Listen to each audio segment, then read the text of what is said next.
Good night, mate.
Hello, friends. Welcome in.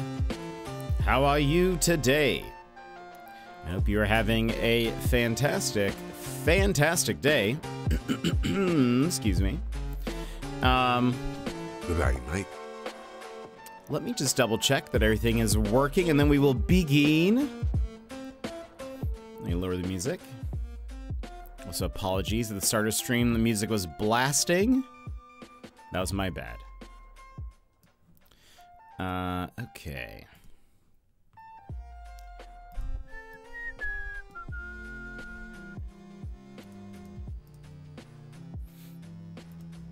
Alrighty. Let me just scooch over this way, and we should be good to go. Welcome in, everybody. How are you today, Emmers? You were here first. You're also heading home, so I don't even know if you can hear me, but thank you for being first. Yimit, welcome in. Hello, how are you? I hope you're having a fantastic day, Sassy. Welcome in, Sassy. How's it going? And Runner, hello, how are you? I hope you're having a great day. My day's going pretty good. Opons, welcome in, Opons. How are you? How's it going? I hope you're all having fantastic days. Good night, mate.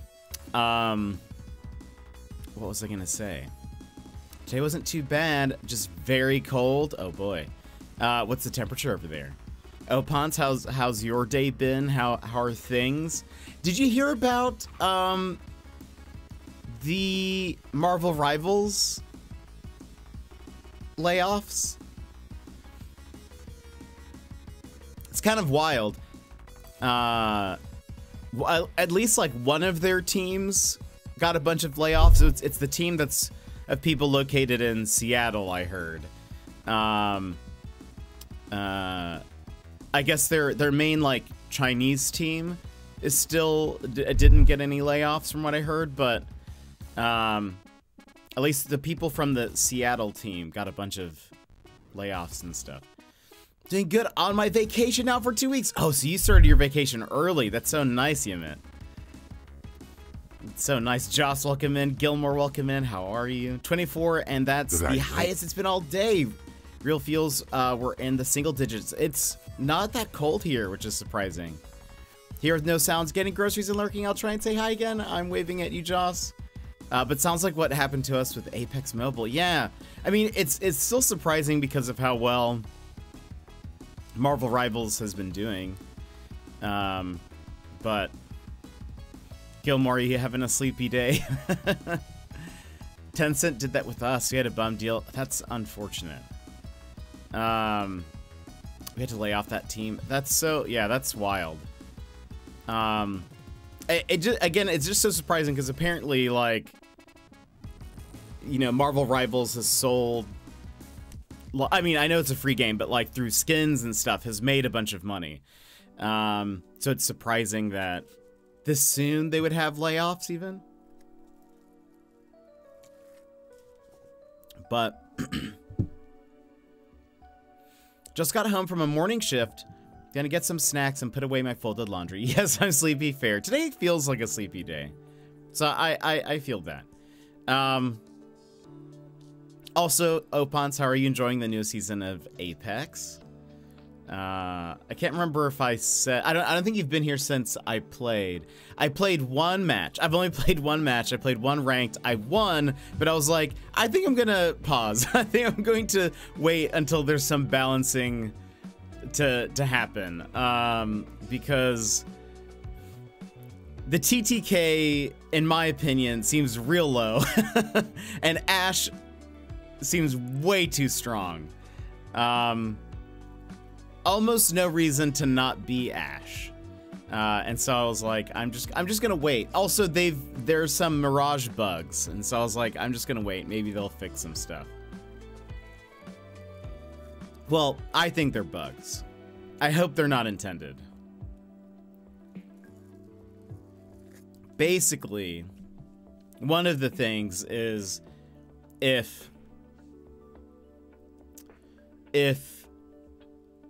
as Mirage, if your shield has been cracked, you know, like how it highlights, if you're an Assault Legend and you crack someone's shield, it highlights their person. It does that even if Mirage goes invisible. That seems, in my opinion, like a bug. I really hope that's not how that works, because that then he's not invisible. Then there's no point. Because using a shield cell and how long that lasts, the highlight is about the same amount of time. So yeah, it wouldn't, there'd be no point. But besides all of that, I just did some work this morning. I like tried to take a little nap. I didn't, though. I just ended up closing my eyes for a little bit. I also ran out of white mocha powder for my coffee. So I thought I'd treat myself and order a coffee. It's okay. It's real sweet. Ugh, just even thinking about it a little bit gave me chills. It's a bit sweet. I don't know what they've done to it. Can't say I'm like the biggest fan, but it's coffee, so that's good. That's at least the benefit. We will be getting into Squeak Ross. Home Squeak Home. Here in probably like 20 minutes or so. Unless nobody has anything to chat, then we'll hop in earlier. But I did really enjoy what we were playing yesterday. Excited to go over again. And this time, we'll be able to do it in the correct colors. Imagine. Hillfort Games, welcome in. Hello, how are you? Welcome in, everybody. How's it going? What were you playing today? Let's see. We just started our stream. Oh! Hillfort Games, yes! Opons, did you do this? Right? Yes. Long Gone, yes. Let me drop you a follow. Hello, how are you? Welcome in, everybody. My name is Jet. I have a very short video to play for you guys to introduce you to me. Enjoy. Hi Raiders, I'm Jet, your 4th favorite streamer. Yeah, 4th. You know, the guy you end up with when your favorites are offline and you misclicked my channel. Before we dive in, Snapsicles, this is a family-friendly stream. Please keep your chats cozy and clean or my mods will be on you like a pack of wild pumas. Looking for a triple threat? Gaming, chatting, and looks? Well, let me tell you why I'm called Triple Jet. When it comes to gaming, we dive into puzzles, indie games, RPGs, and mysteries. But the biggest mystery of all will be why you're still watching. Like to chat? Well, we get so derailed it's like we're a train to nowhere and I'm your conductor. Choo choo. And when it comes to looks, I am like the solar eclipse, best not to look at. Now, if you want a good streamer, follow the creators I just linked in chat. They will obliterate my stream like a snap from Thanos. Mr. Bezos, I don't feel so good. But if you like the wonderfully wrecked vibe of a beat-up pinata, then you're in the right place. The candy's mostly gone, but we can still keep it sweet. So drop a follow and we'll make this Siesta Fiesta the absolute besta. Got a jet? Welcome in, everybody. I hope you're having a great day. Yes, I had to piece all of this together in my head because Opons was like, the other day, he was like, oh, you should check out Hillfork Games. So I did, and I was like, I believe I've been following you on Twitter maybe for a long time. Because I now I don't really get on Twitter, but I'm on Blue Sky more, but I was like, oh, I know this game. I was like, I've seen this. I know for sure I have followed you somewhere. At some point on the internet, I am following you. Because I love mostly my Twitter was following indie devs, and then like the occasional artists, because I love indie games. We're playing an indie game today. And so I like following a lot of indie dev game creators and stuff. And so somewhere you have a Jetpack Paul following you. But thank you so much for the follow. And also BlySoFly, thank you for the follow as well. How did it go? How is it going? Tell me a bit more about Long Gone. Tell us about percentage-wise, how, far into the game creation are you? Tell me all about it.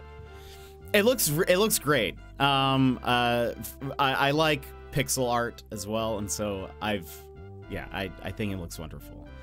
But you also worked at Ubisoft? That's dope. Very cool. But welcome in. All hail the Cube Raid. And Darth Bleckman, welcome in. I hope you're having a good day. I'm glad you guys liked the video. Nice Small World, yeah. I jumped off that ship too. Oh man. Yeah, I was like, sometimes my camera freezes, it's fine. I'm glad that it's at a flattering, a frozen part. There we go. I love that Siesta Fiesta, the absolute besta. Thank you. I worked really hard on that one. Might sneeze. Yeah, I was sort of, I've kind of been off of Twitter for the most part. For like maybe the past 6 months to a year maybe. But then I would only really post on Twitter if it was something that was like sponsored. Or if like I was given a code for a game or something, I would post in there. Now I don't even really do that. Now I'm just solely posting on Blue Sky. Luckily, a lot of the one thing that was kind of keeping me there was I'm following so many indie devs that I want to like follow their projects, and they hadn't moved over. And so I was like, I'm gonna like, I kind of want to keep tabs on these people. Now a lot of those people have moved over, so it makes me very happy. But thank you. Do you go by Fly? What do you go by? It's going good. Just working towards a demo for funding, I hope. Oh, that's amazing. I hope that goes well. I would love to play the demo of it. I think it looks great. Game looking so good. You have to join us some morning. I would love to. I would absolutely love to. I actually meant to follow Opons when you sent me Hillfort Games' account, but I was like, oh, I'll wait till they're live, and then I'll do that. And then it completely went over my head. Mostly feature complete, just a lot of content. Oh, that's so cool.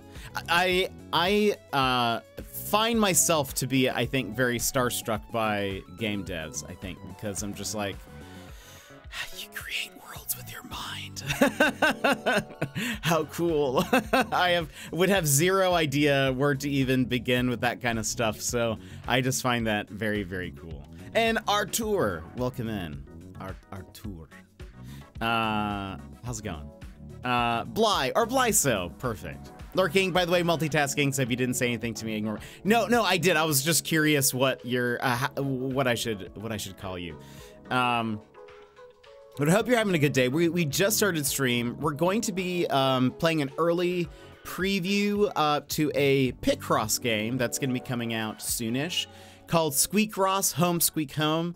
The devs were here yesterday, and we're kind of just chatting while I did some Picross puzzles. So today's gonna be a pretty chill stream. I typically chat, well, generally I chat for usually like 45 minutes to an hour before getting to the game. We're gonna be hopping into the game in probably like 10-15 or something like that. So, but yes, please do your post-stream care.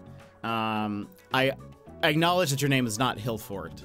But does it say on your boop, boop, boop, boop, boop? No, it does not. But I will call you Hillfort. Vin! Thank you. Okay. Vin, please take care of yourself. Do your post-stream care. Get some food. Thank you so much for bringing the raid in.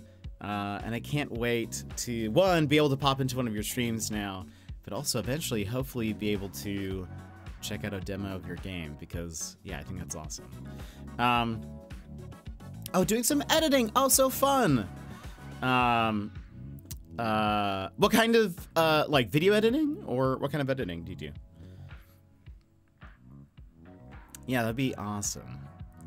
And Opons, thank you for bringing people here. Always fun.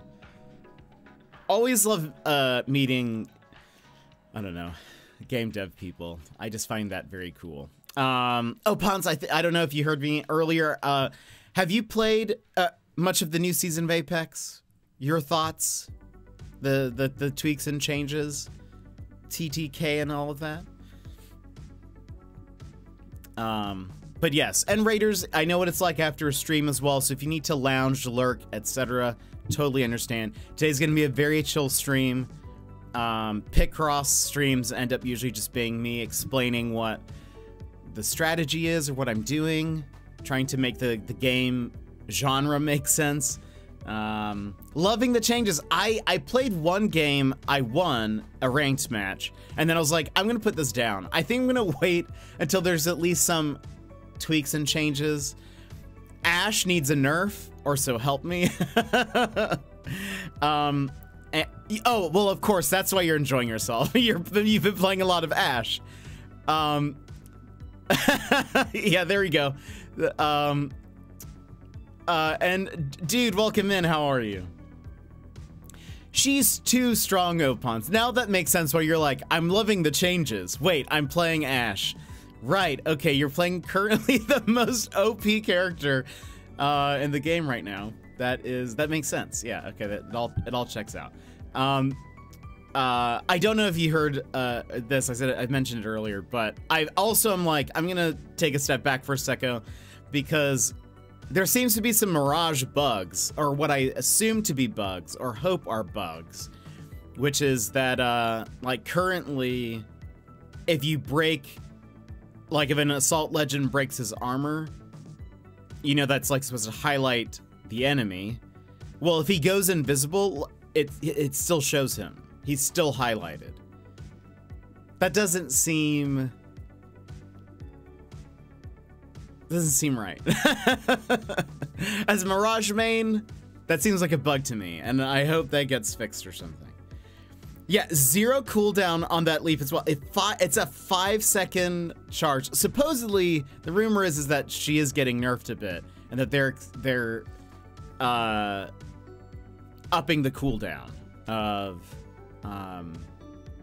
the dash. So, which honestly, I think that's what it should be. I don't know what else you would do. I think I'm gonna miss some of the changes from last season as a support, as mostly a support main. I think I'm gonna miss last season, but I did make it to Diamond. I don't know if I told you that. I got to Diamond, and I then didn't play another match after that. I said, I am not going to D-rank, so. Yeah, the dash feels wild because she's a better Octane than Octane. And is now essentially a skirmisher. I don't think she should be an assault legend if if this is the direction they took her. I could kind of understand where they were like, yeah, okay, so Loba, with some of the changes from last season, yeah, you know, she's competitive as a skirmisher, but like her other abilities are very much support. So like it makes sense that she would stay as a support despite having some like movement bonuses and whatever. But I mean, I feel like Ashe is mostly a skirmisher now. I feel like they should recategorize her. Same with the double ulting portals. Yeah, that's pretty insane. And I guess they really worked on helping it like snap better to different surfaces and stuff. So like seems like that's been improved overall. But yeah, I played one game and you can't just go around calling people skirmishers. I guess not. I guess that's what it is. I played one game and we did have an Ashe, but I definitely recognized, one, I could feel immediately how fast people were dropping. And I was sort of like, I won a couple of fights that I probably wouldn't have won last season. And I think most of it was just because I started shooting first. And I was like, I don't know if I like this. I don't know this. I get that I just won, but I don't know if I like it. Honestly, take me back to last season. I know people hated the support meta, but I don't care. As a support main, I liked it. I liked healing so fast, and Mirage had a time to shine, and that's, I don't know, I've been looking for that. Unfortunately, there was rumors last season, I know you can't comment on any of this, but there were rumors last season that Mirage was gonna get his mythic skin this season because some people found some stuff in the code. Apparently it's changed. Apparently it's Wattson. Boo. I know nobody cares, but I do. At the start of the season, they found more files for Wattson. Yeah. Flip my desk. I was like, yes, finally. In this economy? I know. Also, okay. Opponts. I have an idea that you should suggest to the Apex team. I honestly think this is a good idea. This isn't one of my wild ideas. This one is actually kind of good, I think. Caustic. He needs a buff. He's in a bad place right now. You can literally just walk and fight through his gas and pretty much take very little damage. It honestly does like nothing to you. I think what they should do is add an effect to his gas that's almost like and I actually feel like this fits with this theme. It'd be a passive where basically, now that you mention it, I haven't seen any Caustics. Well, he's in an awful position. There's a video right now on the Apex subreddit where people are like a Bangalore, runs into a building that has a caustic traps everywhere, and like wipes a squad while just in the middle of the gas, and it's just like very slowly, like doing nothing to her. And I was like, gosh, that's awful. But okay, imagine this. Caustic has another passive where his gas, like the toxic part of the gas, kind of like clings to enemies, sort of, where it sort of like, how would I describe this? Like the effect that it would have, like being in gas and being in it for a long enough time, is that your armor cannot be recharged for a temporary amount of time. Almost as if like the gas is actually caustic, literally caustic or toxic, and it's like damaging it. So like it's, what game is this? This is Apex Legends. So like, what if it would almost like, I'm kind of thinking of it as like reverse temporary shields from Conduit. Basically, for an enemy, it would prevent you from recharging your shields all the way. And that would make it so that, you know, the rules, this is my idea. No, that's fine. I'm giving you this idea because I actually think it's a good one. Because I think what would be nice is, it seems like a lot of the problem with Caustic, that they have issues with balancing, is they either overtune the damage and he's way too strong, or it's too weak. I think if they gave the gas like another utility, which is, okay, well, we can't just run in and take the gas damage, because if we do, in this case with this idea, we won't be able to refill our shields, which then that means if like a third party rolls in or something, you're at a severe disadvantage. So like it makes people then have to consider, is this a good time to, do we just charge in and then hope that another team doesn't come in, or we just have to do shield swaps or something? But I kind of think it'd be neat if it was like, it almost like damaged your, temporarily, and I don't know how long that would be, but like it basically prevents you from filling up your shields all the way. And the longer you are in that gas, the more that it blocks off for a temporary amount of time. And then over time, it then just all goes away. And clears up. The gas should be dangerous, and right now it sounds like it's not doing its job. Exactly. Yeah, right now it's awful. He is real bad. And I mean, I guess in the video, I would say the Caustic put barrels in kind of a weird spot, but the Bangalore didn't even shoot the barrels. She just ran through them all and was like, sweet. This is doing nothing to me. And with the current time to kill being so low,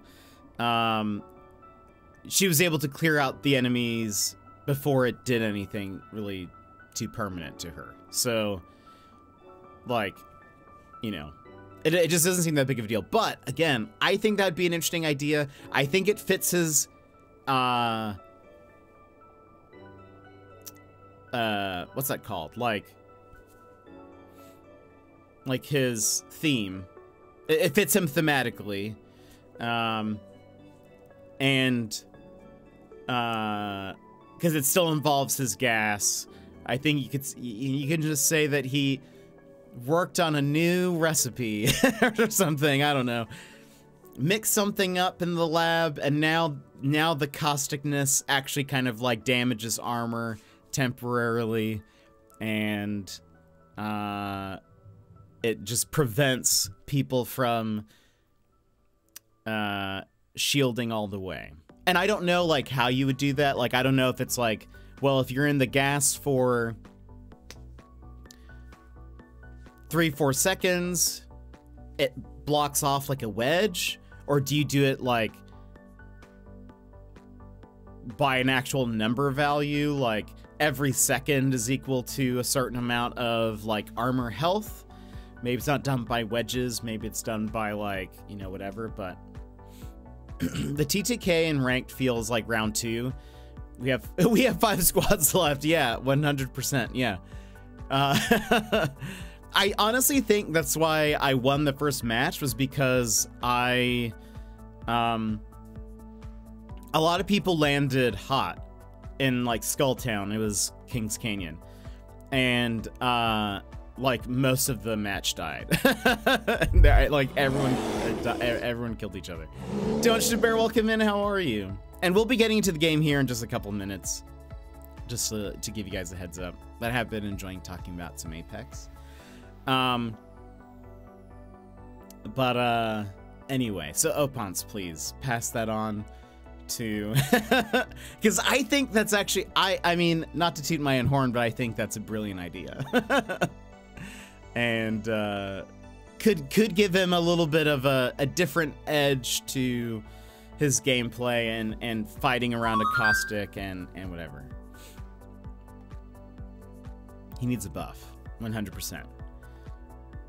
And then if they could also give Mirage a buff, like make him invincible, that'd be pretty cool. That'd be pretty cool. You can also like slip that in. When you suggest this idea, you can say, also make Mirage invincible. Health, just sneak into the code, Mirage, health, infinity, hit enter, and then let me know when that's live. I'm pretty sure that's how that works. Oh, I'm so sorry, Bear. That is rough. Well, I'm glad that everything's okay and that you're back. Yeah, you gotta hit enter. That's how you do it. I mean, I'm not in game dev, I've never coded anything, but I think you just have to hit enter. Copy pasta, enter. Just another day. Oh boy. Well, friends, we are going to hop into Squeak Ross Home, Squeak Home. For those who were not here yesterday, a very kind thank you to the devs for giving me an early access preview of the game. If you are not aware what Picross is, I will be teaching you. I'll teach you what Picross is. But this is also a special Picross game. And also, while we are playing the game, there won't be any alerts. There won't be any oh, my bitrate.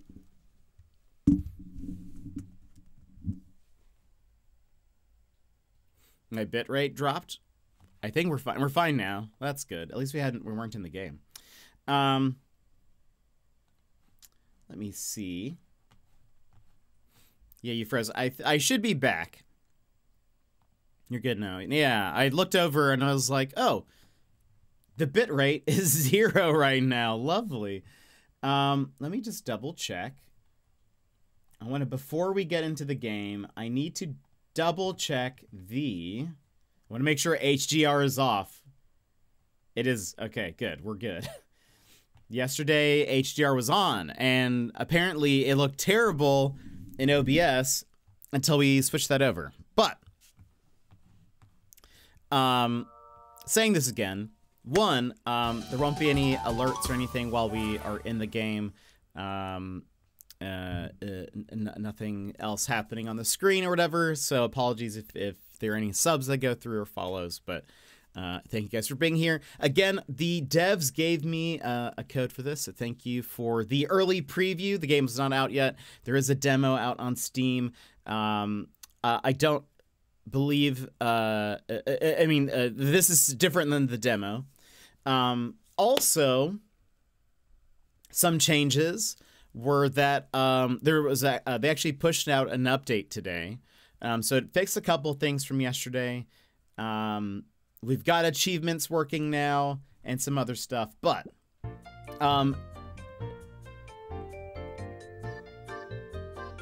Squeak Ross. Home Squeak Home. This is our little rat. Our little mousy guy. I've called him Overthunker. There is a character creator. I'm kind of blocking him. There is a little character creator. And the way this game works is you do puzzles. You do normal like nonograms or Picross puzzles. And it's all like furniture or cosmetics. And then you go into your home and you can decorate your home with the items that you've unlocked. Or you can change the outfit of your little rat. You can also unlock different rooms. Maybe we'll be able to unlock a room today. That's kind of my hope and goal, but we'll see. But I love it. This has been a super fun little. Also, this is my favorite version of the camera. Look at our little rat, mouse, rodent. I'll just say rodent, but so good. I just love it so much. So basically we do puzzles, we unlock furniture. There's even additional puzzles that let us like then unlock different colors of the different items, and then you can decorate more. Super fun. You can also unlock stickers. One thing that we discovered yesterday that I thought was really cool is like, so keep in mind what this menu looks like now. Well, we go in here. I can add the cheese up here. I can add this one reading a book here. I can let's add the space one up here. Now, if we exit, save changes. Look, our stickers are there.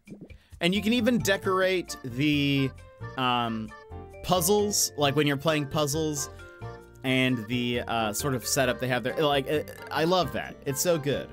One thing that I want to do is I'm going to sort of put some of these back to default, even including... Where was night mode? Night mode. Yeah, we're going to turn that off. I'm going to turn off auto count. I think that was hide colored hints. No, yeah. I think that's default now. Oh, revert to defaults. There's a revert to default button. Perfect. Even though I like to play without a lot of the extra hints and stuff, I realized that it was probably beneficial for a lot of you who have not seen the game before, or if you're new to Picross, you know, as a genre, it's probably better to be able to see all of this, how it looks like in its default settings. Because I think that might be more helpful to you all. So, where we're gonna start is, for people who have never seen Picross before, I'm gonna start off very easy. I'm gonna go back to some of these earlier, just maybe we'll do 2 of these earlier puzzles, and then we'll then skip ahead and I'll keep explaining how this game works. So, this is what a Picross puzzle looks like. If you have never seen one before, here you go. We have a bunch of numbers, and then you have a little grid here. Now, you might see this and say, oh, is this like Sudoku? No, not really. It is actually, there's no math involved. It really doesn't have anything to do with patterns, sort of. Our goal is to use the numbers from each row and column to fill in that many blocks. So for example, we have a 5 here, and also this is a 5 by 5. That means that all 5 of these blocks in this column are going to be filled because it says 5. And this column is an example. This one has a 4. That means that there are going to be 4 blocks in a row. We just don't know exactly where they are yet. If there are multiple numbers in a like little segment, that means that like in this case with a 2 and a 1, that means that there's going to be 2 blocks, either 1 space or more, and then there's going to be a singular 1 as well. We don't know yet where that space is going to be, but basically if it has multiple numbers, it means that there is at least 1 space in between those. So, starting off, the easiest thing to do is to start off with the bigger numbers, especially if it's a number of the same length as like the board. So in this case, a 5 by 5, we know that all of these are filled in. In Squeakross, the different colored numbers mean different things. If it's blue, it means that there is like, you can logically complete the row. If it is this like darker gray, I believe you do not have as much information as you need in order to complete it. Currently, I think that is how, if I remember the tutorial, and then if it's like this grade crossed out, that means that you've like completed that row. And I think if it ever turns red, let's see. It means that there's something wrong. I typically turn off these types of hints when I play, but we're going to leave them on for the sake of new people. So, going to this row with the 5, we can then fill this out entirely because it is a 5. We also have other tools at our disposal. So, we have the normal blocks. We also have an X. You can mark that just for your own, like, keeping track of where you know that there's not going to be a block.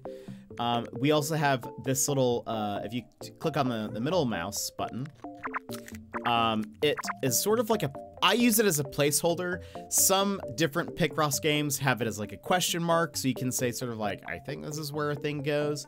But you can use that. I also use it to count, and to sort of help keep things spatially aware. They also have given us, luckily, a counting feature. If you hold the C button, and this is more helpful probably with puzzles that are larger than 5, but it can be helpful. So here, let's go to this row. We have a 4. That means there's going to be 4 blocks connected. We already know where one of them is, so easy peasy. That's just going to be 1, 2, 3, 4. Same thing on this row. 1, 2, 3, 4. We can look at this column here. This is also 4. We can say 1, 2, 3, 4. And then this is where the X's come in handy. I can go ahead and start marking those off.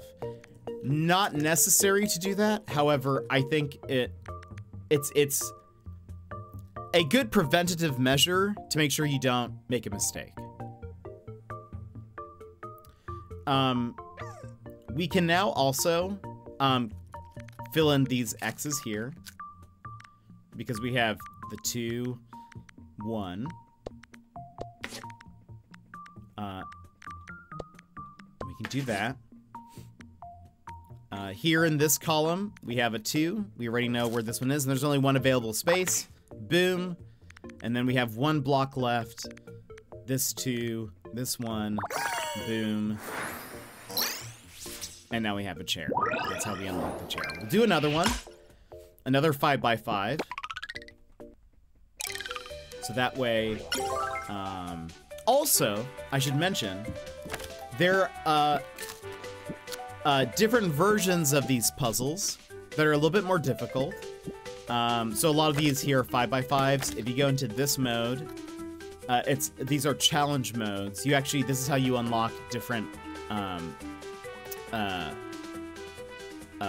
color palettes for the different items. Let's do this cardboard box. All right, 5x5. Let's start with the bigger numbers. We can go ahead and do this. 5, 5. Let's go ahead and do the 4 columns. And because we already have one edge of the map, I'm gonna say map, done, we can start here. 1, 2, 3, 4. Same thing here. 1, 2, 3, 4. And also, they have this handy feature. Maybe this will be helpful for you guys too. It's going to zoom in on the column and row that I'm highlighted.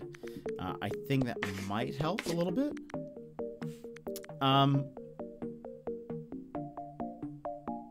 Let's go ahead and do the 1 and 3 column.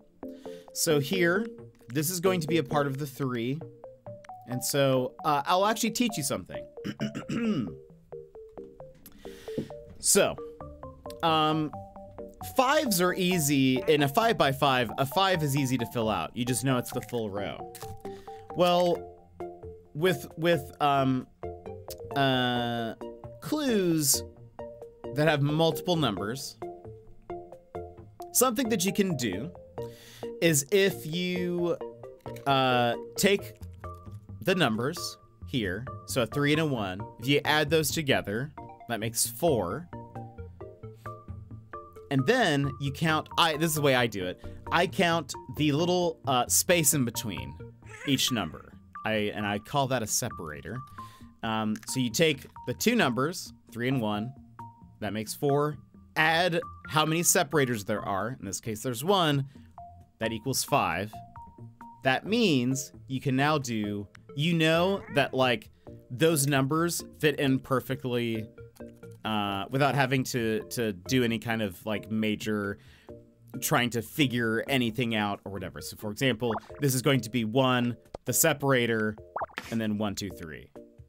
I don't know if that fully made sense, so I'm going to explain it again here.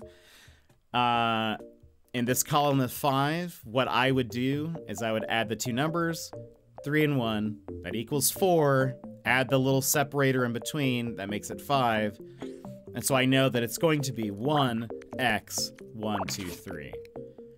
Because that altogether adds up to the, like, max size of the column. If it didn't, there are other ways to try to figure out where the blocks are.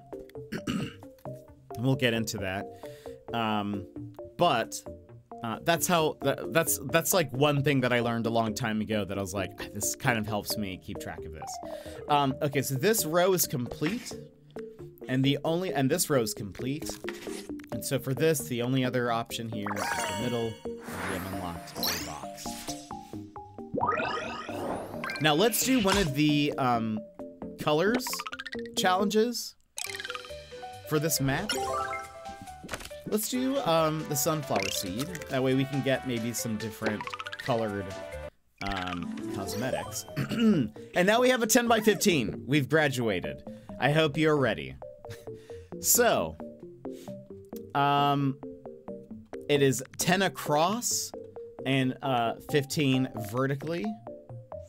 So, let me look at this. How does this math? That's... So 7 plus 1, 8, 9, 10, 11, 12, 13. Okay. So that doesn't equal 15. Does anything equal 15? No. Hold on. 9, 10, 11, 12, 13, 14. This one does. Perfect. Okay. So I can show you here. So, we can take this column here. Zoom. The 2, 4, 1, 5. If we add all of these numbers together, 2 plus 4 is 6, plus 1 is 7, plus 5 is 12. We then add the spaces in between these numbers. So there are 3 spaces, 3 separators. So 1, 2, 3. Add that to that 12 that we counted up a second ago, and that equals 15. That means that I don't really have to like think through this. I know that's going to be 2 x 1 2 3 4 x 1 x 1 2 3 4 5, and that is complete. Because there's no extra room for anything else. In the case of, say, so 9 and 4 is 13, and then we have one space, so 14. So it's not going to fill up the full row. In the case of this, there is something we can do. Another trick. Let's actually do it with this one. The 8 and 3. So,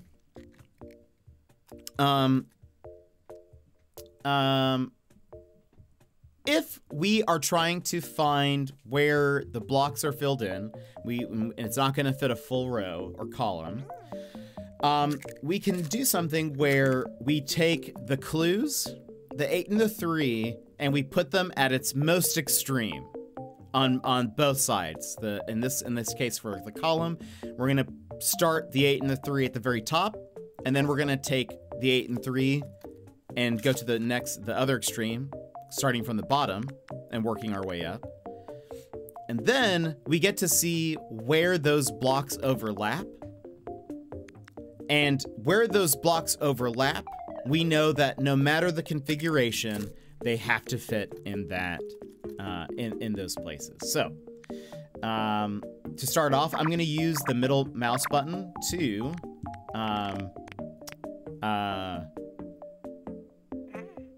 fill these in. So here we have 8. 8 here. We leave a space in between. And then I'm going to do 1, 2, 3.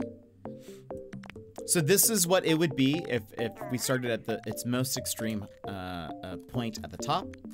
Now I'm going to do the same here. I will not do the temporary marks for this one. I'm just going to look at the overlap. So 1, 2, 3. No overlap with this first version of the 3. So we're not going to put anything down for this, but I'm going to leave a space, and I'm going to start counting the 8 here. 1, 2, 3, 4, 5, 6, 7, 8. So spots 4 through 8 are all overlapped with the first version of this. That means that spots 4 through 8, blocks 4 through 8, are going to be filled in no matter what. So I can go ahead and leave that there. And then I'm going to erase our temporary marks. And we're going to leave that there for now. We'll be able to come back to this row. This might help us out to fill out other stuff. But we get to pretty much keep doing that. So let's go ahead and putting X's down can be very helpful. So this row, we know that there's going to be only 2 blocks in total. I'm covering it. There's only going to be 2 blocks in total. There we go. 2 blocks in total. And they're not going to be adjacent. So what I can do, since we already have one of these blocks right here, I can go ahead and put X's around them because I know nothing can be there. That might help us again in the future. Here with the 6, we can look for the overlap as well. We already have this one filled in, so perfect. We can go ahead and, like I did last time, there you go. We have our temporary spots. Now, we're going to start from this end and work our way to the left. 3, 4, 5, 6. There's only 2 overlaps. Where the 5 is, we already had a block. And now where the 6 is, there is an overlap. So we can go ahead and place that there. And you can see, as we are doing this, because of the settings in the game, it changed that 6 from blue to gray, meaning that at this point we have filled in the information that we know. We're going to need to complete more rows or columns before it says again that we can probably revisit that row. Yeah, we're getting to some big puzzles. We're actually redoing the sunflower item puzzle, but we're doing the challenge. So that way we have more colors available to us. This is, yeah, this was in the demo. This level was in the demo. This preview that I have does have more levels. And actually, before I continue, should have done this earlier.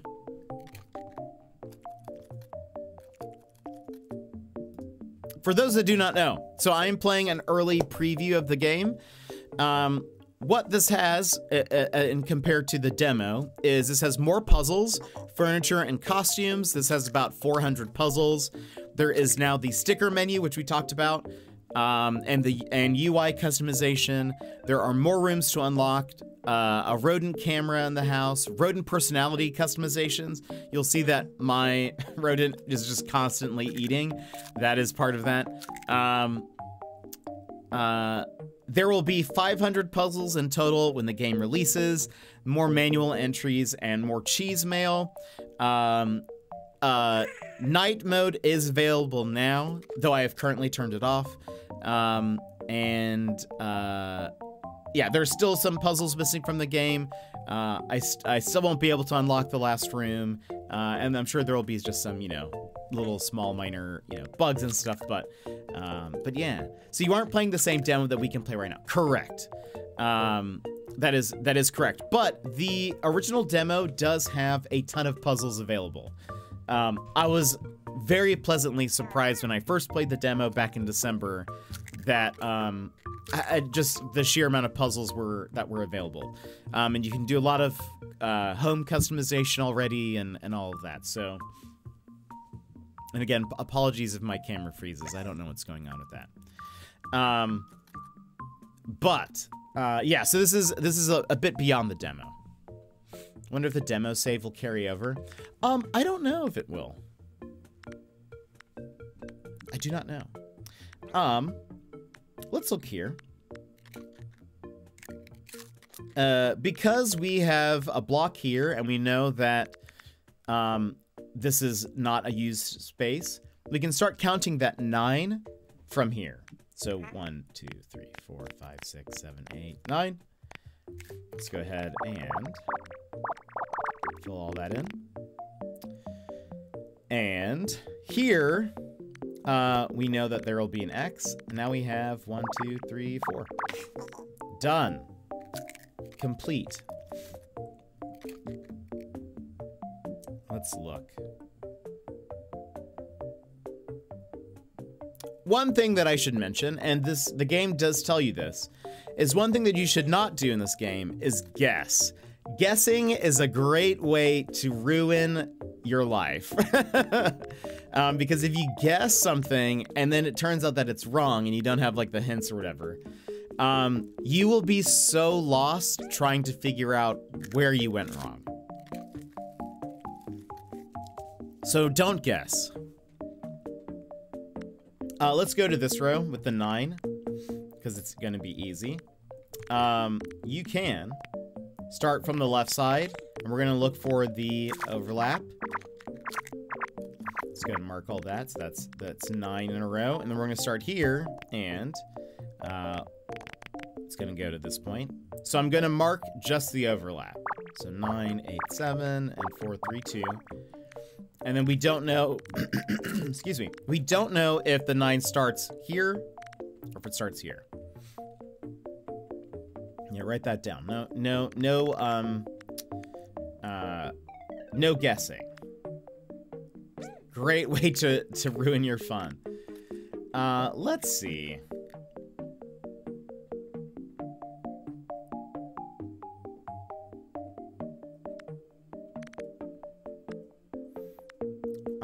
I would probably start here. So in this column, it's 5 and a 4. We already know where one thing is. Then this is going to belong to the 4. Where the 4 is going to end up, it's either going to be 1, 2, 3, 4, or it could be 1, 2, 3, 4, or 1, 2, 3, 4. And in all of those situations, the only thing that is always highlighted is this block. And it was the only overlap. So I'm going to make sure that we do that.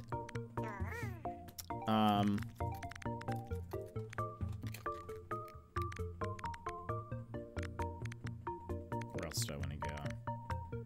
We can look at this 7 here. Sort of the same thing. So this block here that's highlighted belongs to the 7. That is either going to go here, or here, or up to here. What we can do for sure is up to this 5. And because we don't know if that's going to be 1, 2, 3, 4, 5, 6, 7, or, you know, up a little bit further. We're going to need to figure some things out over here before we do that.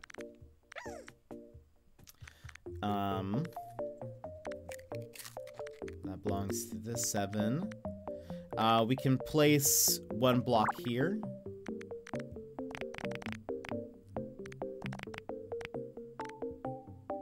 I did that just sort of mentally. I'm pretty confident that that is correct. And actually, I think with the default settings, it would tell us if it was not correct. So I think I'm good. Let's look at 291. Let's put down our temporary blocks.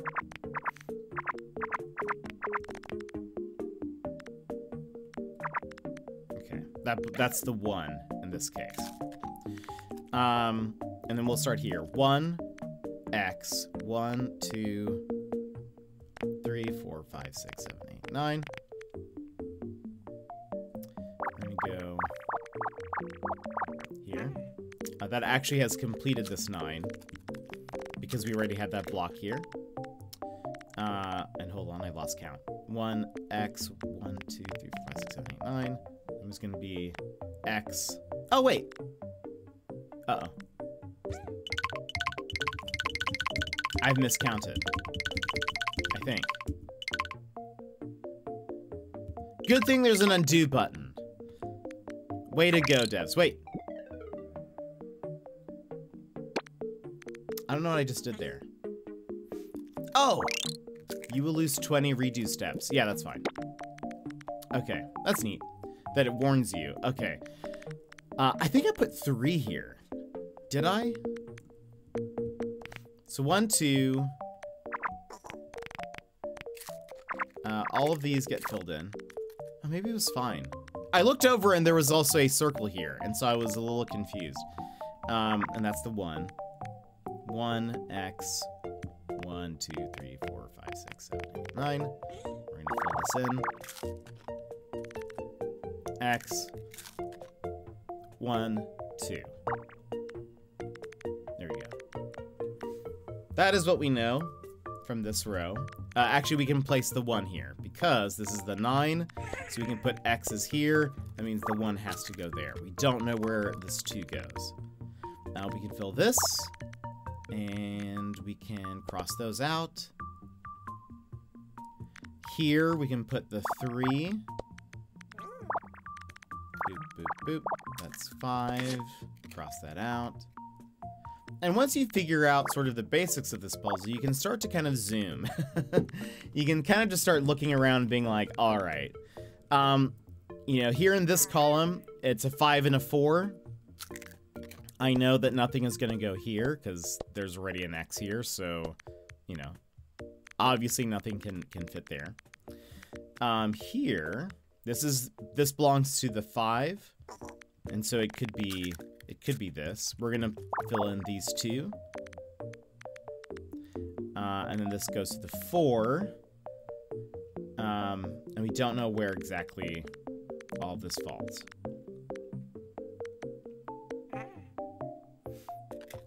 see.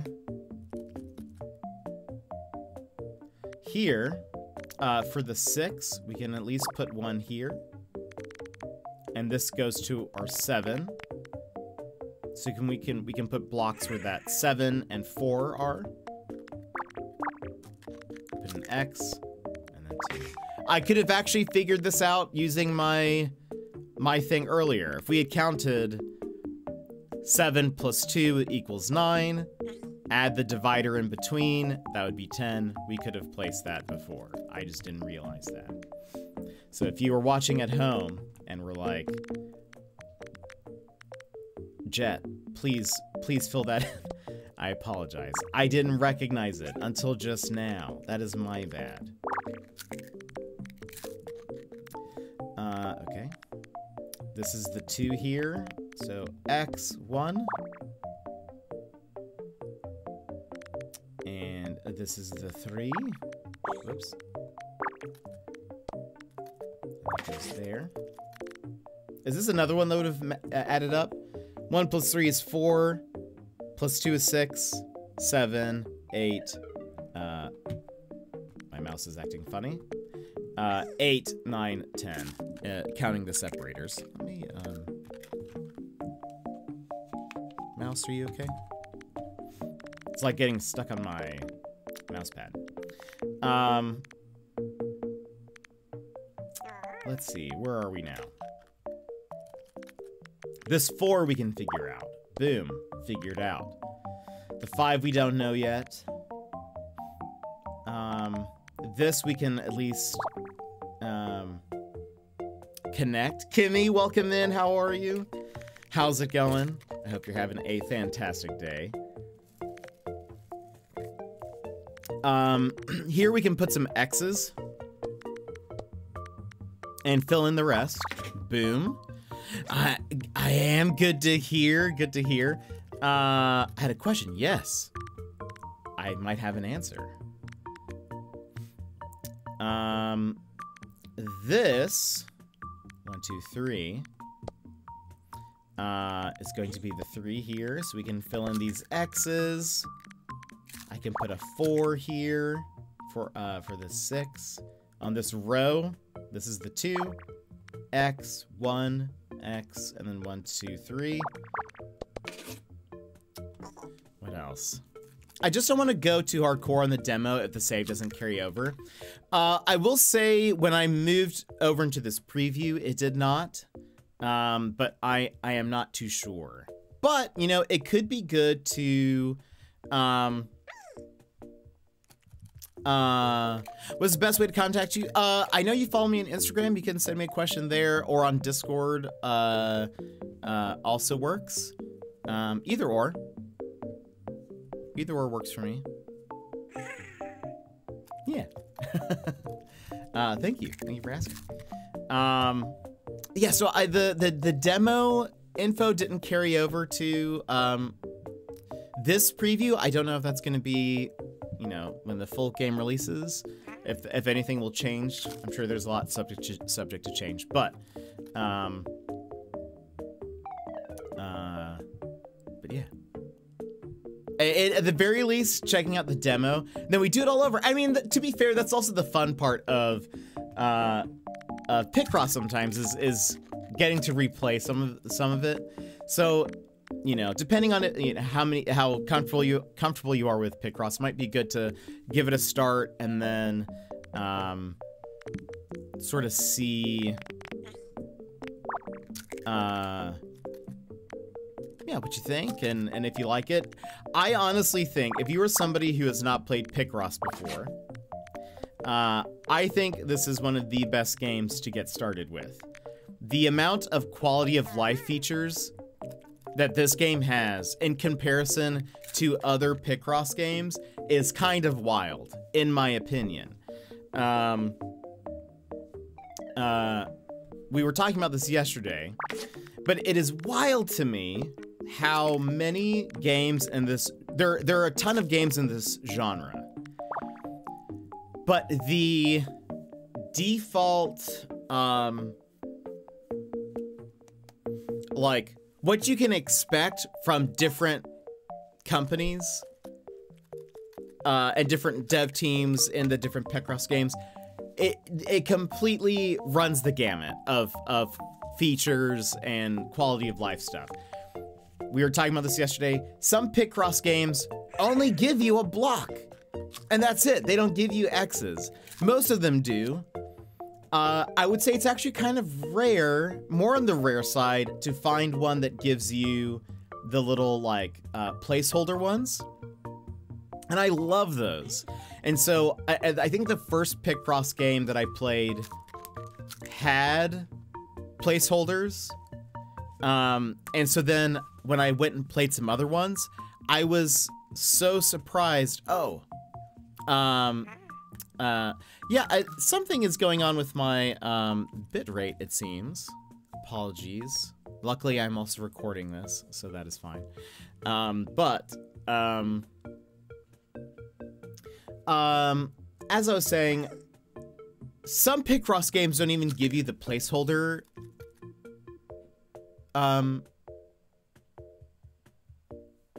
like feature, and that's just wild to me, because I feel like that should just be there by default. It's such a useful tool, very helpful for people. So I don't know. I don't get why certain things aren't just universal amongst the genre. But anyway, to Squeakross's credit, I will say there is a lot of quality of life features that I think if you're somebody who has not played Picross and you've gotten interested in it, I think this is a great entry. Plus, you also get, like, I think it's cool that you get to do the decorating part of the game as well. It adds a little bit of a difference in the gameplay, a little bit of a break if you're like, all right, I've done a bunch of puzzles now. I kind of just want to do something chill and decorate for a little bit, or take pictures of your rodent or whatever. I think it's very cool. Is this 7? It is 7. Put an X there. That goes in the 6. X there. 9. Put an X here. 2. X. 8. That is 7. X. Put the 1 there. And then we only have one more. Boom. So we have unlocked now, even though we have done the sunflower seed before, we now have different colors. Oh, and we unlocked a new sticker. So wonderful. Oh, is that like the background? I want to see what the colors are.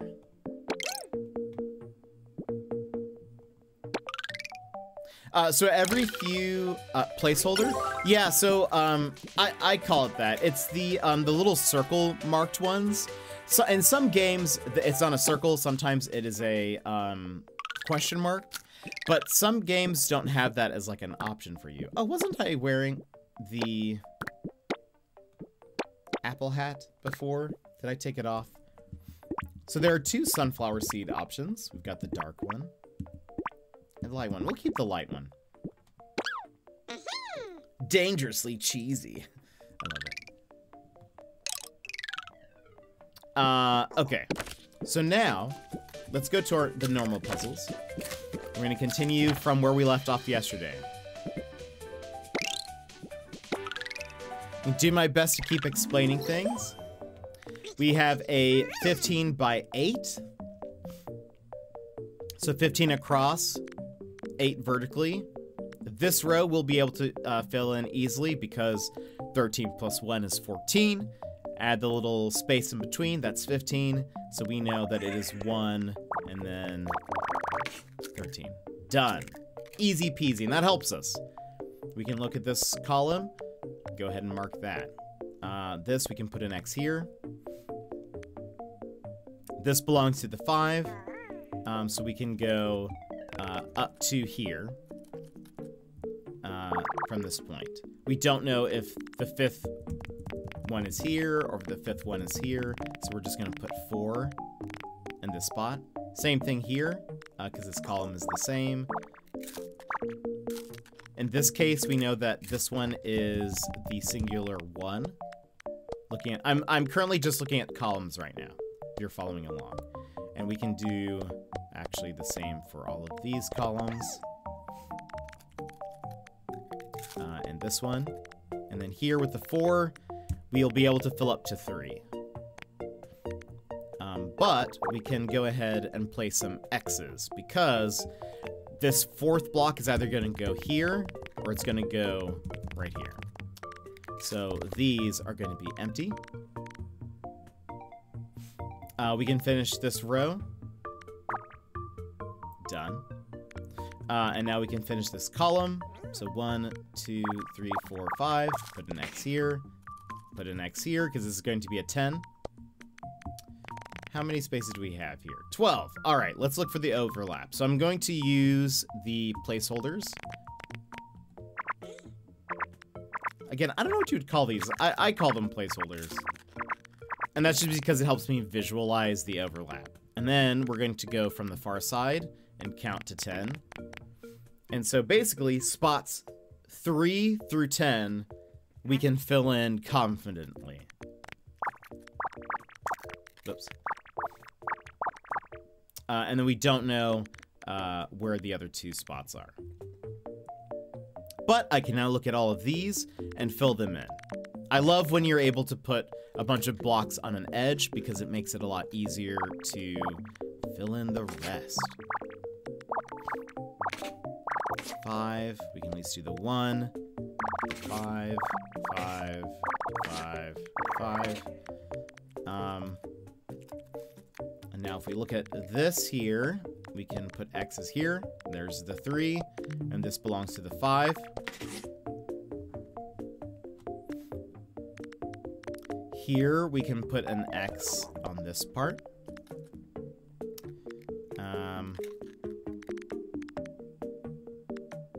We can put, and because we put an X here, that means we know that the 10 goes to the left. So let's put another X here, and then 1, 2.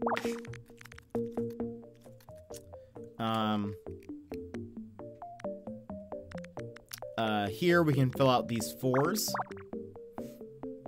and we can actually continue because this is going to be part of the 7. So we can go and put that there on this row. This is going to be part of the 8. So let's go ahead and put that there. And actually, 4 plus 8 is 12, 13. And then you count the spaces in between these numbers, 14 and 15. So actually, we would have been able to figure this out, that it's actually like just boom, boom, boom. And that's 7, so we can put an X here. We don't know where the 1 is yet. It could be here, could be here. And this column, the numbers are 1, 1, and 2. We already have 1. We have the spaces. Here's the other 1. So you can put an X next to it, and then the 2. And we can put an X here.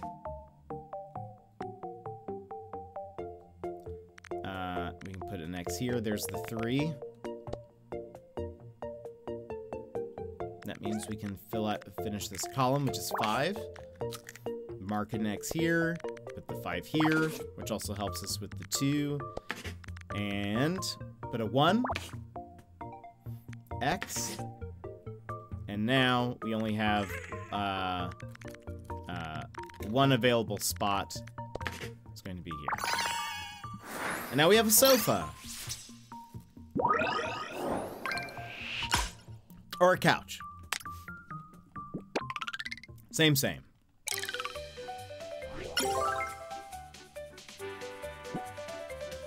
Let's do, I'm actually doing them out of order. Let's do this one. Should probably follow the numbers. All right. 10 and 15. So now opposite. This is a 10 across and 15 vertically. Let's take a look at this. Does anything equal 15? No. That's 14. we added the number.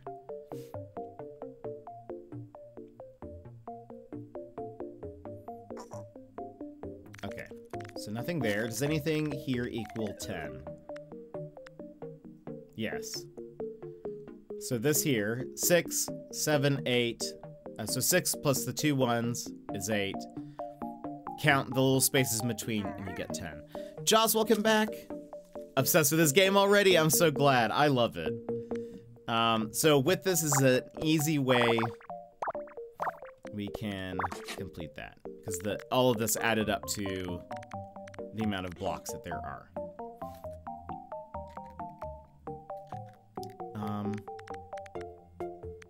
There's nothing else, but we can look at the overlap for the 9. So if we marked that. I just got here. Can I get a quick explainer of how this works? Yes, absolutely. So, Ross, welcome in. Also, this is, I think about you when I think of this game, because this is called Squeak Ross. So, yeah. This is a, Picross style game, or Nonograms, if you've heard it that way. Basically, what this game does is the different numbers in a row or column tell you how many blocks are filled in, and it creates a picture at the end. In this case, in the game, most of the objects are like furniture, and then we use that furniture that we've unlocked to decorate a house. So, in the case of this row here, with the 9, that means that 9 of these blocks are filled in. We don't know exactly where, but we can use logic to figure it out. In this case, what we can do is we can count the 9 blocks, and I'm gonna put these little placeholder circles there. I'm then going to start on this far edge, and I'm gonna count 9. And I'm only going to put blocks where the overlap is. So anywhere where the circles are and these numbers are, I'm going to fill in. That's 8. I don't know if this block is the 9th block or if this one is the 9th block, but at the very least, I can put these here. Now, in cases where there are multiple numbers, all that means is that, so in the case of a 10 and a 3, that means there's going to be 10 blocks in a row, and then there's going to be some number of spaces, and then there's going to be 3 blocks in a row. Again, this is like logic puzzles, so we can try to figure it out. At the very least, we can put some of it down. So what I'm gonna do is I'm gonna count 3, and I'm gonna put those little spaces there. These little placeholders. I'm gonna leave 1 space for that little like separator, and then I'm gonna count 10. And now anywhere where there isn't a block already, I'm gonna go ahead and put little placeholders. So that's like one place where those could be. We're looking at the extremes, and then we're going to put blocks on the overlap. So what I'm going to do now is I'm going to start from this edge, the bottom edge. I'm going to start with the 10 and count up. And now I'm only going to put blocks where they're that 10 section overlapped. So here, here, here, here, here, and here. Again, we don't know, because that's currently 9 blocks in a row. Whoops, 9 blocks in a row. I don't know if this is the 10th block, or if this is the 10th block yet, but we'll go ahead and just leave this blank.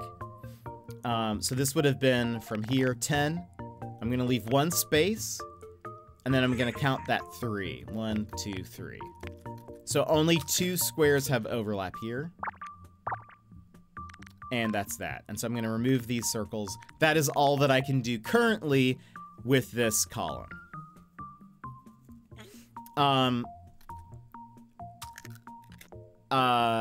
There's no real math involved. I know for people who are seeing this for the first time, there's no real math involved. It's not like Sudoku, It's not like that. It is more of just logic puzzles. And when will you lock in to see if you're right? So there's a few things. Currently, with the default settings of this game, if you place blocks where they don't belong, it's going to tell you. The numbers are going to turn red. Typically, I tend to play with those settings turned off. So currently, if the numbers are blue, it means that there is something that you can do on that row.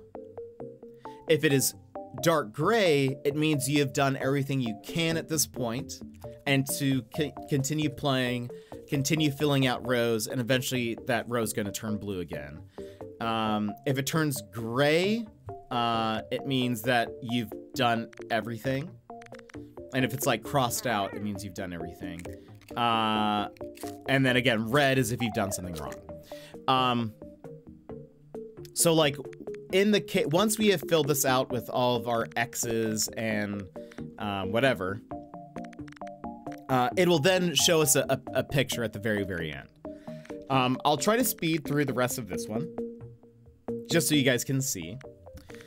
So this column here, we're gonna look for the 7. I'm gonna go ahead and put, is there overlap here? No, there's not, but we can, because we have a block here and we know that this is correct. I'm gonna start counting the 7 from here. Put these little placeholders. And now if I started from here, I can go ahead and put blocks there. I'm gonna erase these little temporary ones. And starting from the edge here, because this block is here, I know it is a part of the 2. Put that 2, put an X. This is a part of the 4. I don't know if it starts here, but I can go ahead and at least put these 3 blocks, because it's either, whoops, it is either 1, 2, 3, 4, or it could be 1, 2, 3, 4. At max though, so I can go ahead and mark these off as an X. You can see that it has turned dark gray.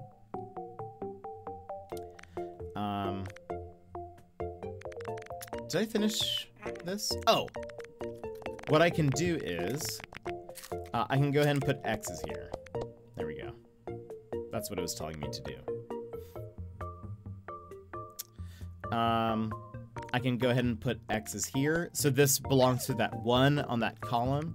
Same thing here, here, and here. So let's go ahead and put those X's there.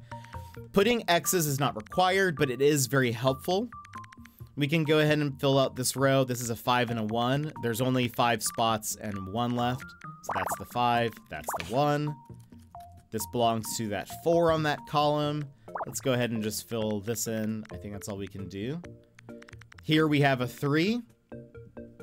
This 3 is going to be like 1, 2, 3, or 1, 2, 3, or 1, 2, 3 in the middle. The only one out of those 3 options that is always filled in is the one in the very middle.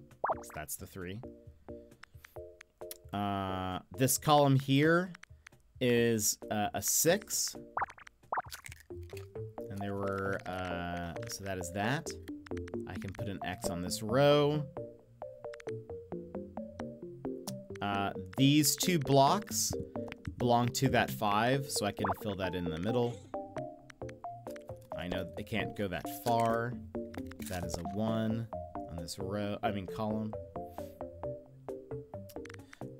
3, 1, 2, 3 X's, 2. That was the only configuration of those spots. And a lot of this is building on, when you count, yeah, so if you hold the C button, it can actually do that for you. It is also, in the settings of the game, you can do auto count if you wanted. And the way that works is, without holding the C button, it'll start counting for you, which is kind of nice. I've tried to put everything at default, so you can see. Also, for those that weren't here yesterday, there is also a night mode, which is very nice.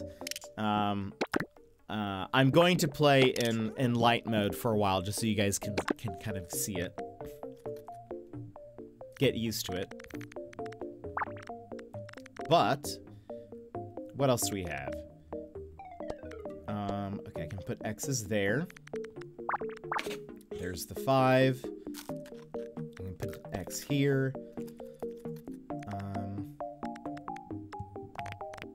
So that's 5 on this column. That means it can only go at max up to here, so I can put some more X's down. And I can fill in this block. Here we have a 6 needs to be put somewhere in here. We already know where 1 block is, so I'm gonna count 4. The reason why I did that is because we had 2 blocks here, 2 blocks, or like 2 empty spaces here, because it could either be 1, 2, 3, 4, 5, 6, or on the furthest end 1, 2, 3, 4, 5, 6.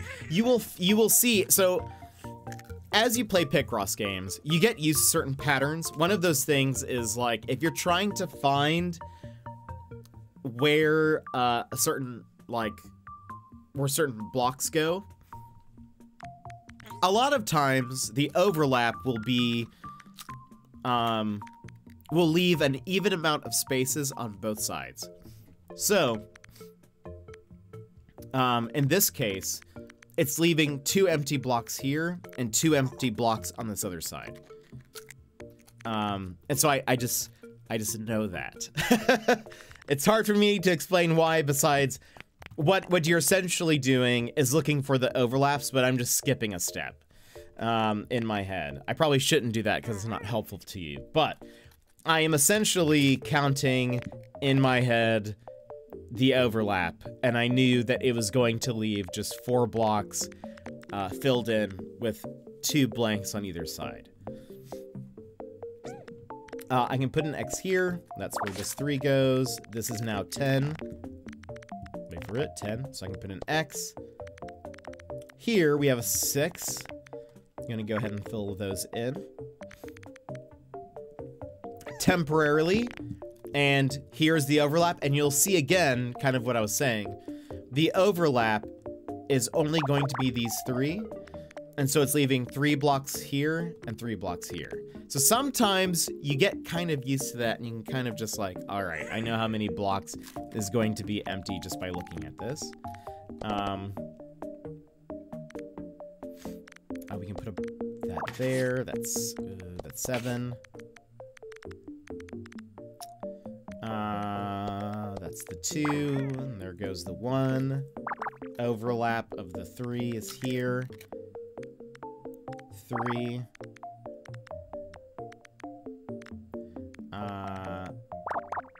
That is the overlap of the 6. We can count 8, and that's all filled in. Boop. Boop.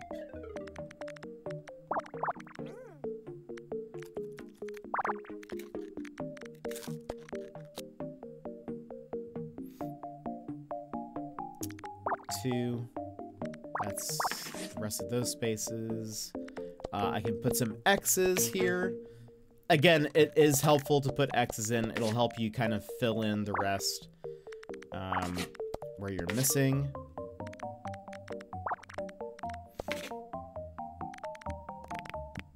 Six.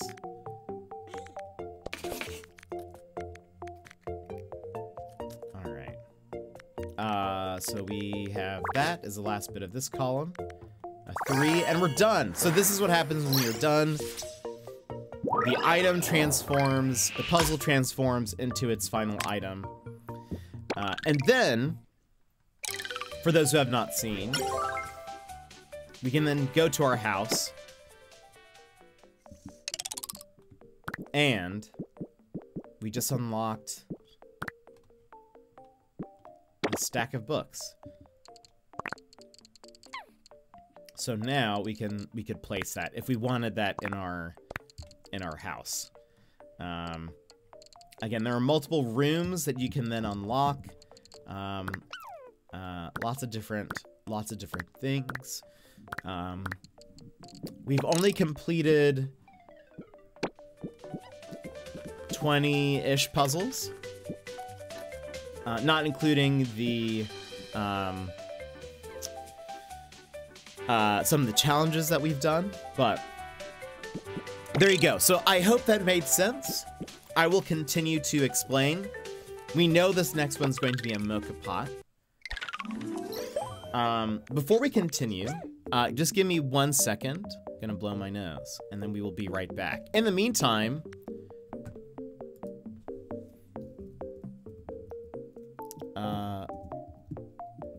I should have done this earlier.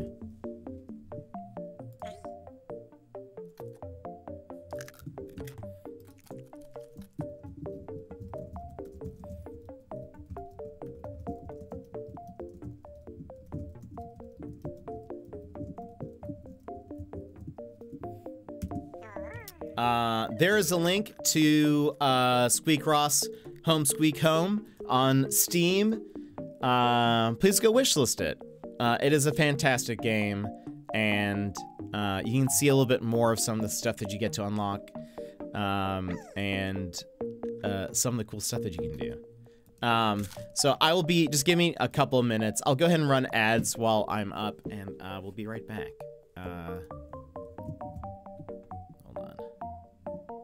I won't go BRB though, I'll leave this up.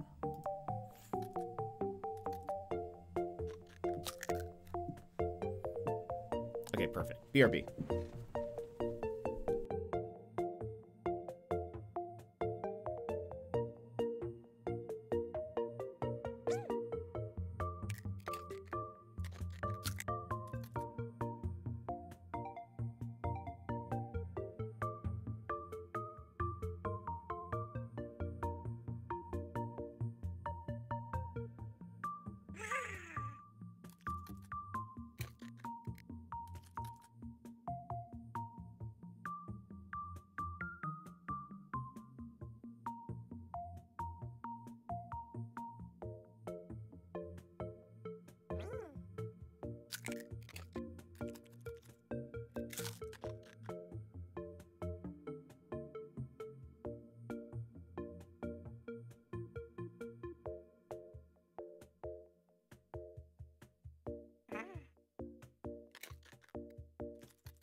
Alrighty. Welcome back.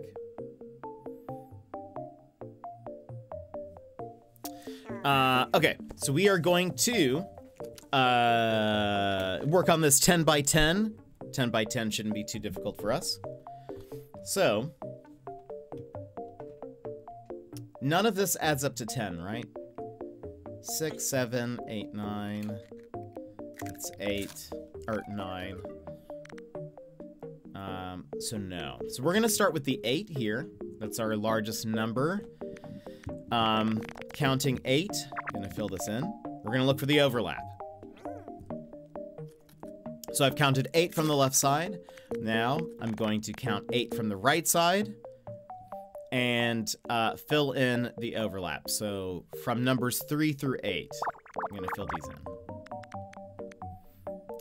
We know that that is where that is now. Because of that, let's start here with this 5. That means this could be 1, 2, 3, 4, 5. Or at max, it could be 1, 2, 3, 4, 5. I'm going to go ahead and start by putting X's here. And looking at these rows real fast, I'm going to then put X's here because there's no way 5 or 4s could fit into these little spots. So, I can also, because this is the same, I'm going to go ahead and do this column as well. But now we can look at the overlap here. So I'm going to fill this in, and then 5 from the top. 4 and 5 are the only overlaps, so boom. Same thing that's going to be here. Now,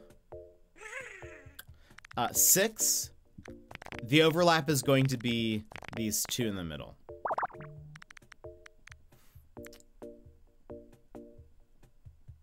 What else do we have? Here, let's look for the overlaps. It's going to be these 2. These 5. It's these. Same here. We can look at this column. Let's go ahead and start putting some X's down. Because we put this X here, we now know that 4 goes there. This column has 4. Let's go ahead and place an X there. Same thing. This row is now complete. We can put 3 here. That helps us complete the 5s. Done. Dunzo.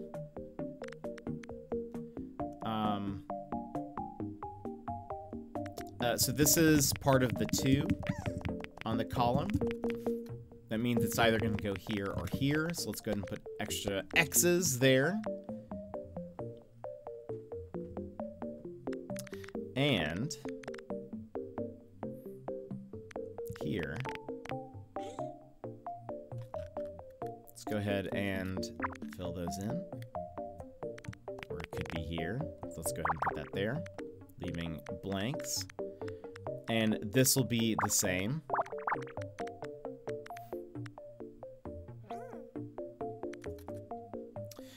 Because we filled out some more, we now know that this 5 is going to at least go up to this point. So we can put blocks there. And so this block here in this column belongs to the 2. I know that because the 2 can't start here. Because if it did, and it went down, that would now make this a 3. So this has to be part of the 2. So I'm going to put an X here. That means just because of available space, this is the 1. I can put an X, and that is the 2. So this is the 5 here. So I can put an X and a 1. Let's get rid of these extra spaces. This is a 6. That helps complete this column. This is the 2. I can put this block here. Let's cross that all out. That's complete. That's complete. Complete. Complete. How many blocks is that? 7. So 8. That's 5. So 6. This there's only 3 blocks available here. So that's going to be part of the 2. I could put an X there. 1, 2, 1, boom, and boom. There goes the dynamite.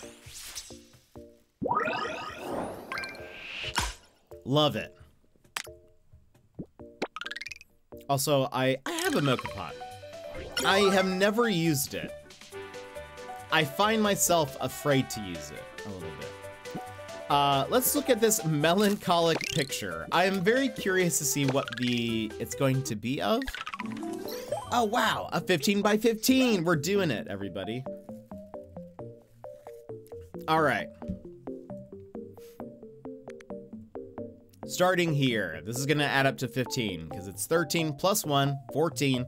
You count the little separator in between, and you get a full row.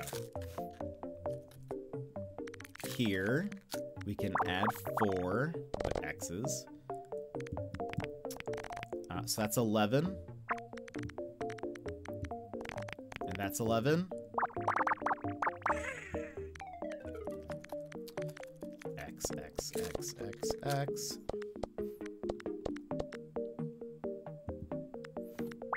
Boop, boop.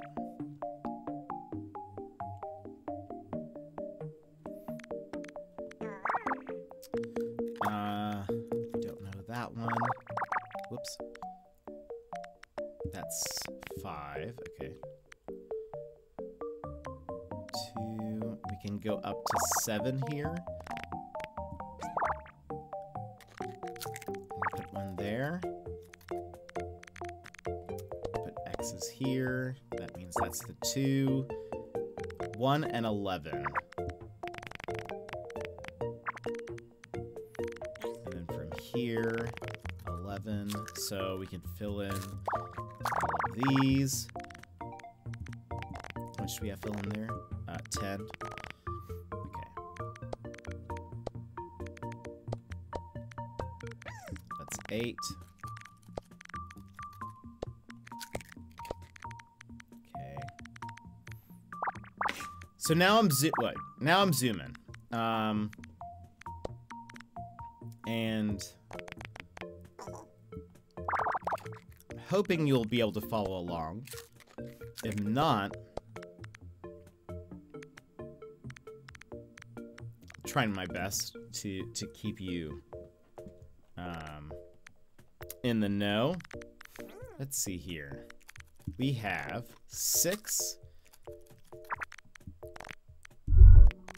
and 6. You lost me. I'm sorry, Secret. I'll I'll keep explaining. So, we're looking for, a lot of what I do is look for the overlap. If you don't know where something is placed, try to look for the overlap. Try to figure out where it fits. So we're trying to do this 6 here.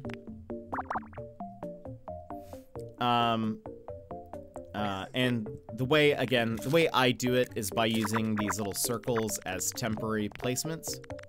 So in this case, the 6 can either go here, or it could start at the very top.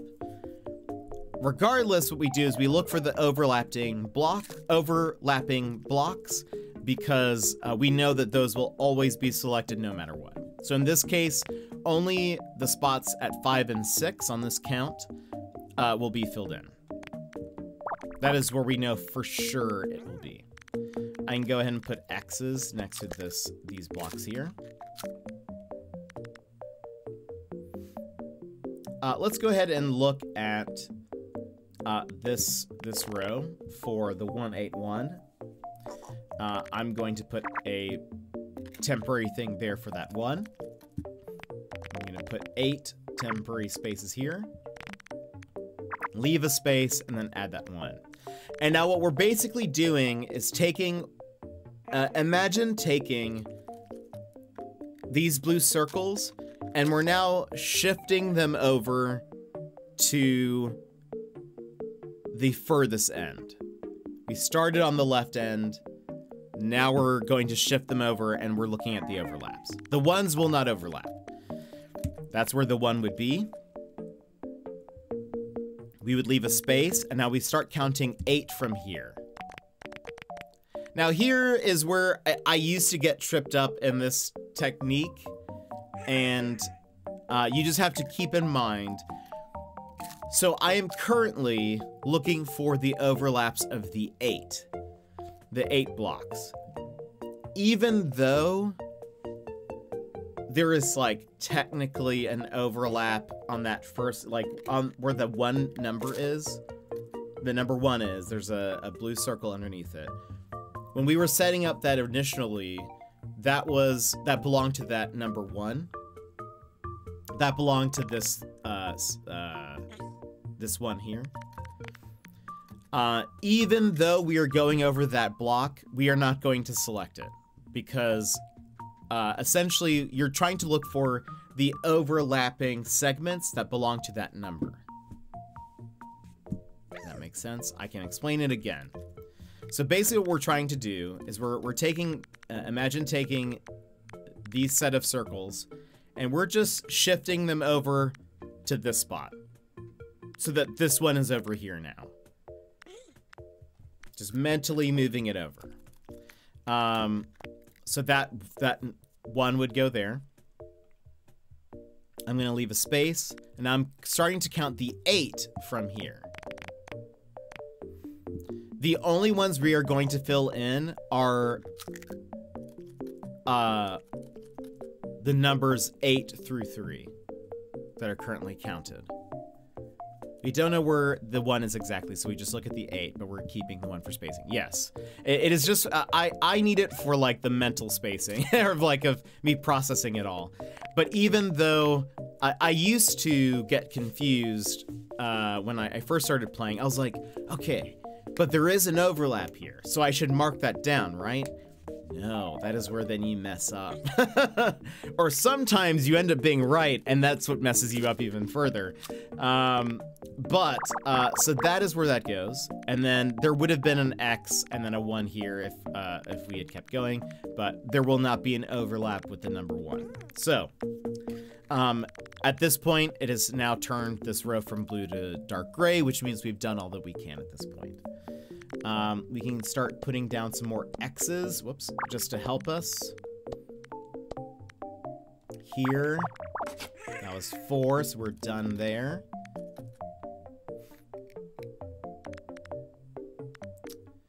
And how many spaces are in here? 8? Okay, let's find the overlap of this 5. So, in this little area, we're gonna put 5 circles here. And then from this little bottom area, count that. There are only 2 blocks that have overlap. And so that's all we can do right now.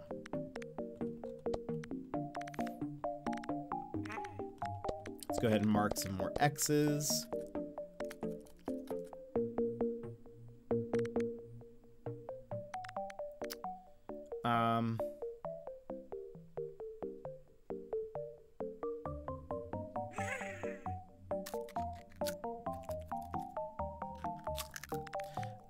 Here we can put some X's because this column is a 6 and a 3. This belongs to the 3, and a 6 can't fit in here. So at most, either this block is filled in or this block is filled in for the 3. So we can go ahead and put X's here. That helps us fill out some of those. Oh, and actually we could have put an X here anyways because of this 2. So boom. How much is this? 10. So that is either 11 or 11. So we put an X here. Dunzo. This 3, it only has 1 place to go, and that helps us cross that out. That'll help us fill out this 5 column. Put another X. Aw, sassy, I'm sorry. Let's see.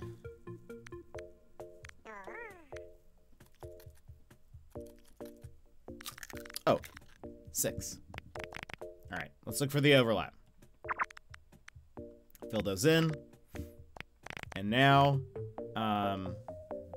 we can look for the overlap starting from the top. We are only going to fill in blocks 2 through 6. We will leave the first block unmarked, and then the one past it, past the 6. Boom.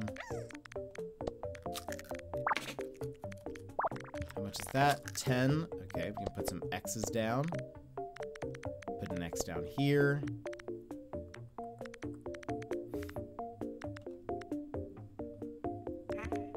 Find the overlap in this space for the 4. That's 4 there. And then here, so that's going to leave that. X, X, X. That's a 2. And now, 1, 2, 3, 1, 2, 3. Put some X's down there. And Luca, welcome back. How are you? How's it going? Everybody, Luca is one of the devs for Squeak Ross Home Squeak Home. So everyone say hello. I hope you're having a fantastic day. We have been progressing slowly. I've tried to backtrack a little bit and show a little bit of what we did yesterday. Kind of still trying to reteach all of this again. I've defaulted all the settings, so it should be, back to what everyone would expect at launch of the game, like the first time you launch the game. Settings are going to be what you will see, with all the hints and everything. But yeah.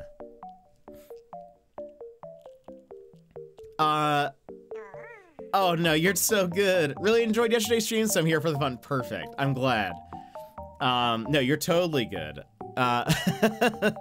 Feel free if you need to just observe, take down notes in a clipboard and slowly nod or shake your head. Feel free to do what you need to do. All right, so this column here, you can go ahead and fill that in, that last little bit. Just based on spacing, we know that that 2 and the 1, like, this can't be filled in because that would then make this 3. So that's 2, x1.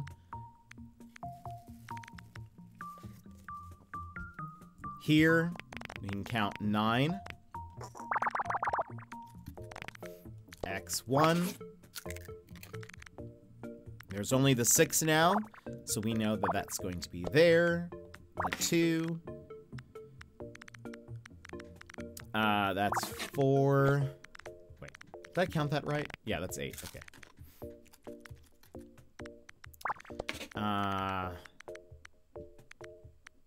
Luckily, and I will say this, luckily we have not had any major fails at this point. I have not made any major mistakes where I've then had to backtrack a whole bunch, so that's really nice. Luckily, there is a undo button, but I have definitely played puzzles before where I've had to essentially just say, I don't know where I messed up, I'm going to need to start over, and then I have to just wipe everything. That is never fun. That is why you never want to take guesses. That's why you want to make sure you're, keeping track of everything. And, I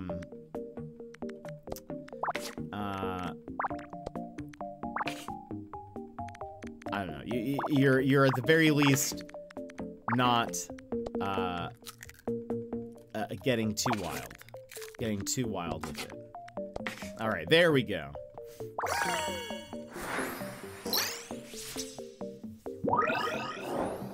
I genuinely enjoy watching people streaming the game. Oh, that's so fun. I can't even imagine what that must be like.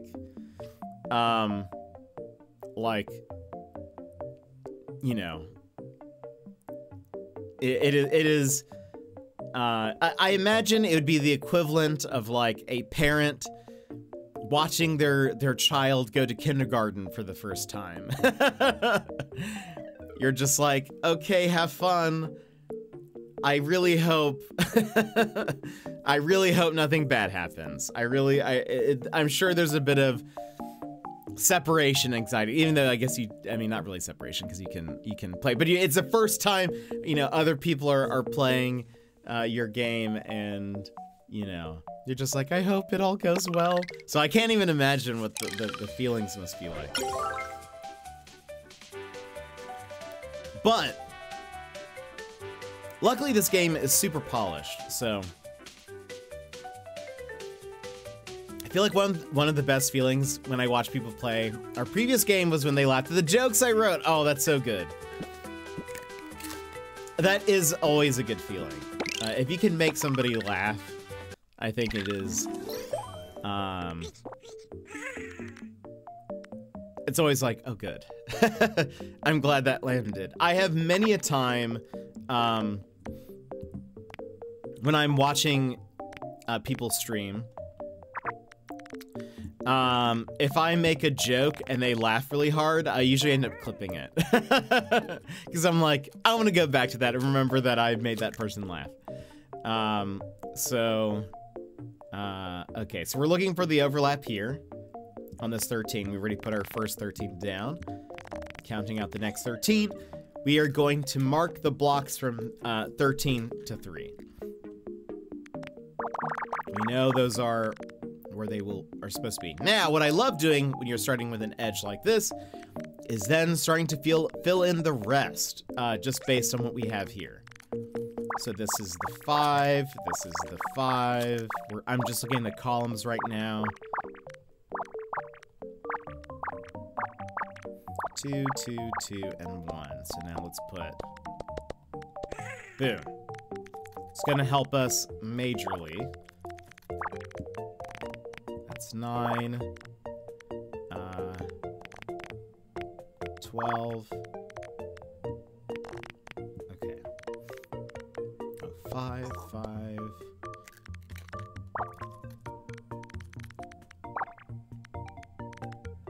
Oops. Okay. Oh, we can put the 6 here. That is the 3. 1, 1.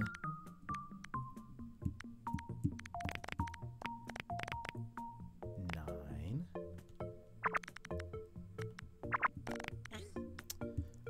Now let's count 9. Only highlighting the overlap. But we can connect these because we knew where part of it was. So we can put in the X's. Let's get rid of these extra bits. And there. 9 and 3.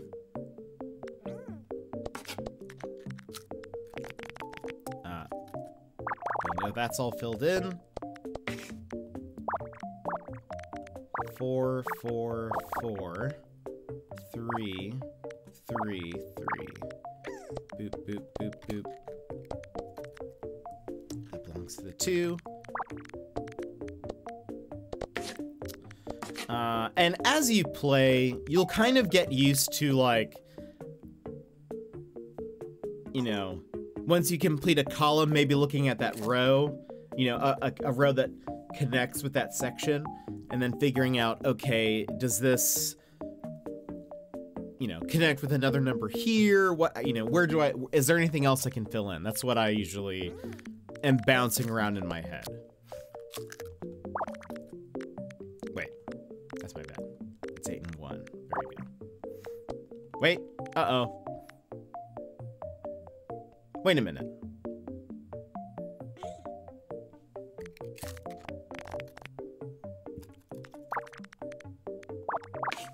There we go. What did I do?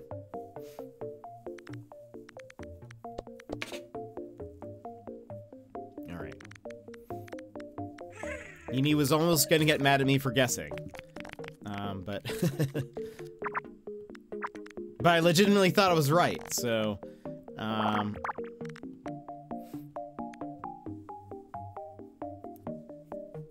Oh, okay, that's, yeah, oh, that must have been what I did. Yeah. Just got mixed up there. Okay. Get rid of that. This is a 6. Whoops.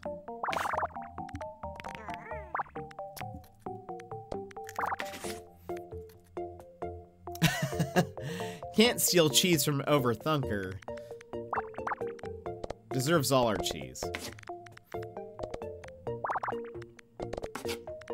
2, 2, that's 3. There we go.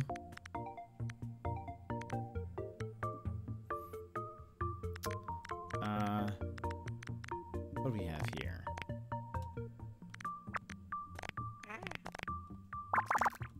Okay. 4 goes there.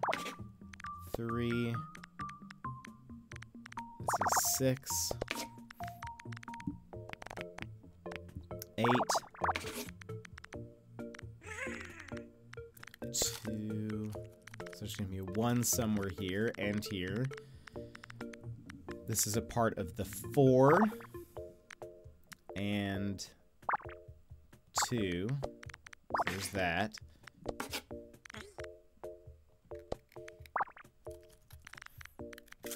Fill in those X's. 2, 2. There's gonna be a 1 somewhere here. This is a 2.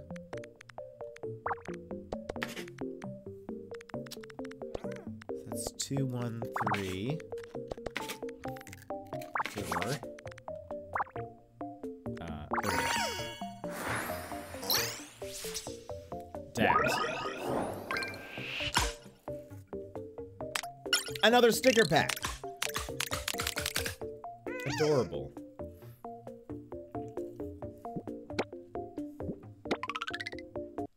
When your rat gets too hungry, he'll start eating puzzle blocks. That would actually be wild. If you guys did a, I mean, I know you can put on a timer. I'm actually kind of curious what that looks like. Have one where it starts counting down. At a certain points, he just starts eating. Oh, there's the timer. Nice. Okay, let's see how fast I do this one. Let's see if I can...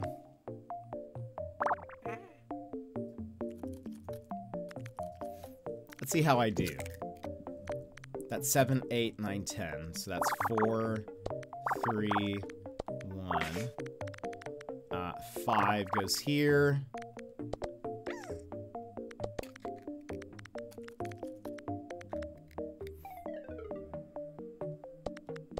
Let's see if we can be a speed runner.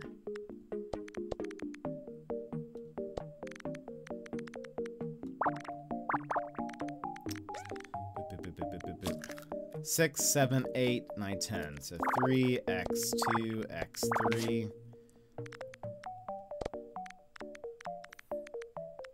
That is going to be the 2.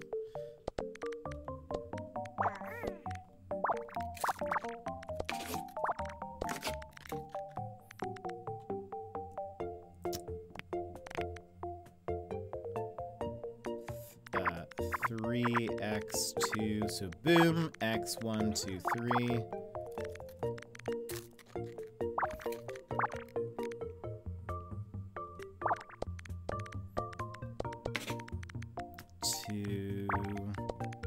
Oops. Wait. There we go.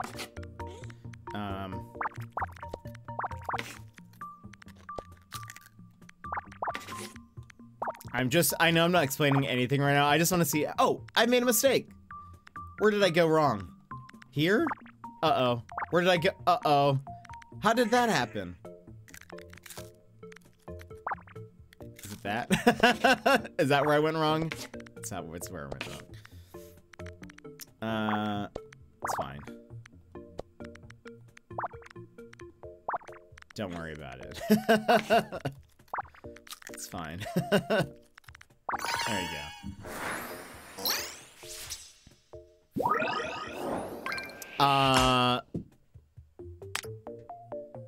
After 5 minutes, that's it. Boom, puzzle is being eaten. That would be, I think that'd be incredible. Oh, it now has a new best. Now that I had the timer. That's actually kind of fun. It undoes all the work you've done randomly. By the way, we want to add Twitch chat interaction to the game. So y'all in here would be able to participate too if chat wants to let you. That would be so fun. If you spam click on the rodent, it burps out all the blocks, but at random places. I love it. There were no mistakes made. What are you talking about? I have seen, I think it was on your Blue Sky. I think I saw like a preview of the Twitch, connection. Twitch.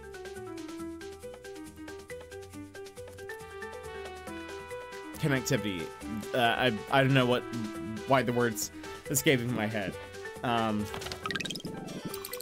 that would be amazing. Mistakes? Don't know her. Love it. Oh, what? A chic bow tie. We're starting with that. Yes, please. Fancy rat. 8. Again, I'm kind of curious. That was 8, right? Yeah, okay. Let's see if I can... I kind of want to just see... Can I speed through it? That's 6. That's going to be the 5. 3. 1, 2, 3, X. 1, 2, 3, 4, 5. That means those are X's. 4, 3.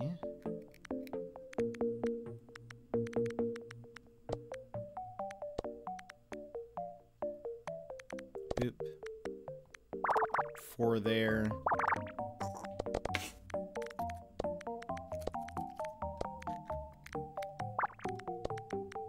Okay. X there.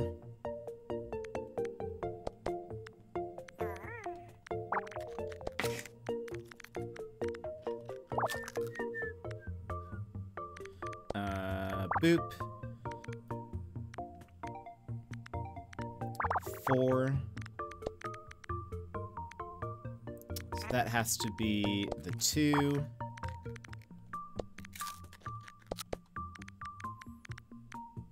4, 2. That is complete. That is complete. 5.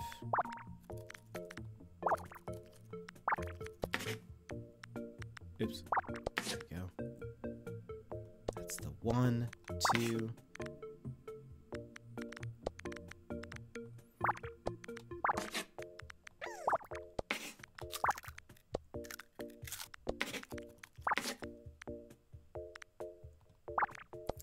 See, now we're doing it.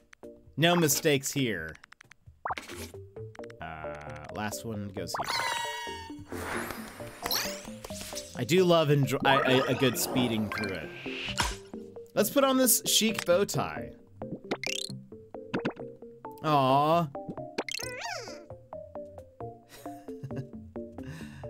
So adorable.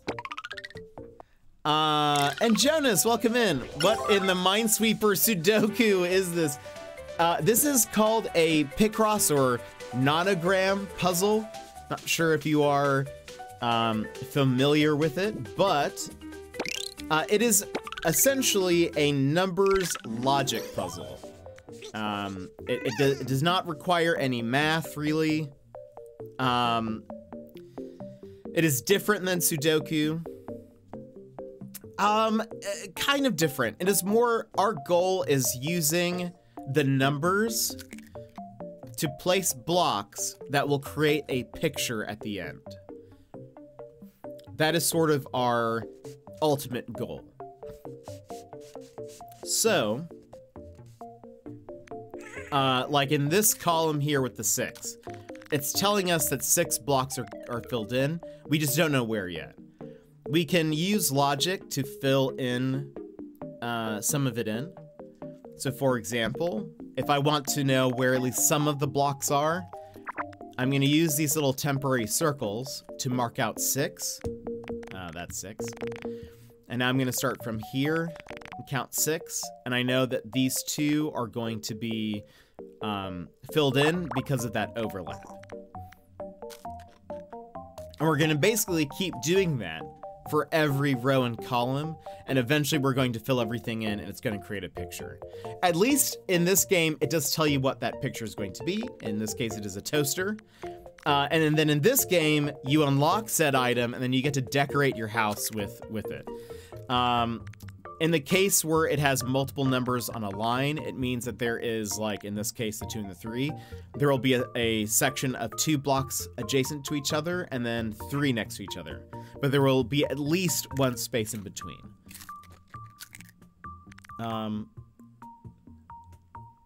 That's okay. 3 and 3, 6, 7, 8, 9, 10. So, in this row, there are no extra spaces. No, there are extra spaces. Did I just miscount that? Hold on. 3, 6, 7, 8, 9, 10. Right? 6, 7, 8, 9, 10. Yeah. I don't know why that looked wrong to me, but it did for a second. I think my brain died. So, there were no extra spaces, so we could just fill that in entirely. It's not that complicated. In the game, you have a tiny mouse. That'll explain it all. That's actually very true. There is a very in-depth tutorial. There is also, very handy, a really in-depth manual where it tells you pretty much step by step, like how to solve different pieces of it, the basics, and then it can teach you like some different tips and all that sort of stuff. So it's actually, we are like, it starts you off at like 5x5 puzzles. It starts you off at 5x5 puzzles. And so it's very like basic. And then it slowly builds upon itself. Like any good puzzle should, I feel like. I love that you said very in-depth manual and the rodent made a little wah agreeing with you. Yeah, exactly. The timing. 3 and 6, that's 9. Add that little separator in between, that's 10. So we'll be able to fill this out entirely. This column we can fill in, that's the 5. 7 and 1.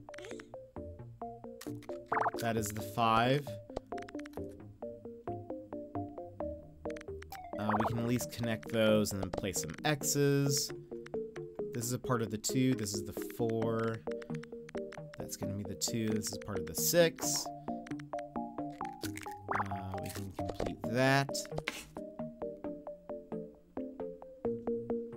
3, 1, 2, 3, 2, 1, and 1. Is this the lever of the toaster? The little, like, button? I wonder. Okay. Let's go ahead and fill in these spaces here.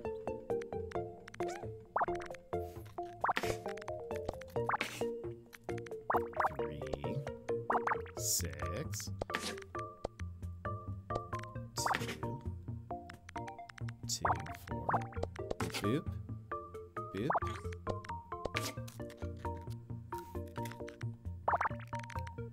One's gonna go there. One's there. How many blocks is this?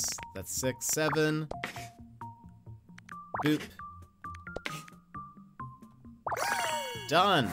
It is the lever. This game does a fantastic job teaching noobs how to play. I agree. I honestly think it's fantastic for new people.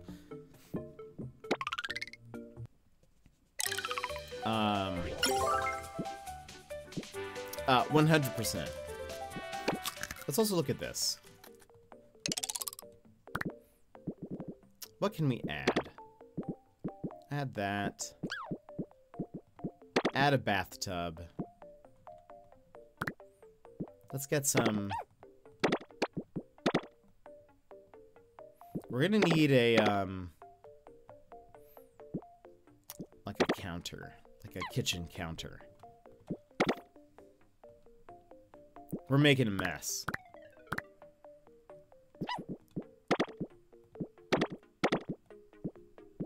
Okay, there we go. Let's go ahead.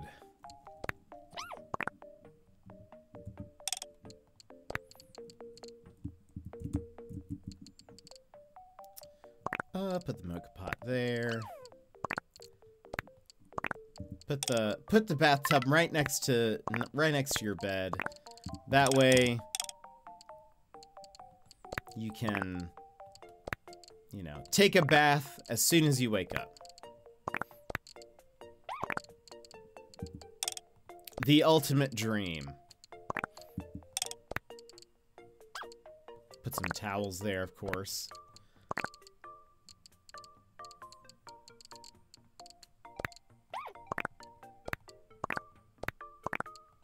There you go.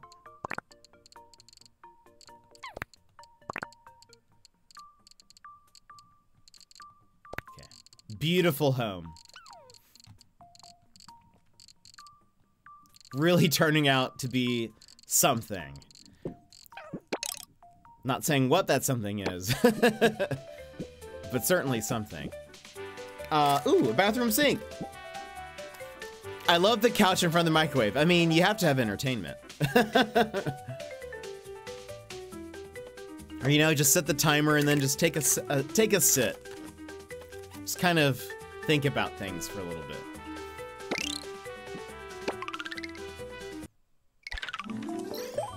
Really the, you know, the ultimate dream that people have. Just being able to sit in front of your microwave and contemplate. 5, 6, 7, 8, 9.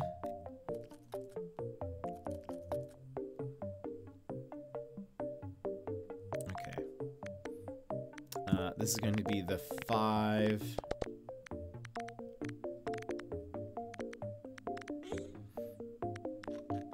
This is 5. 3 and 2.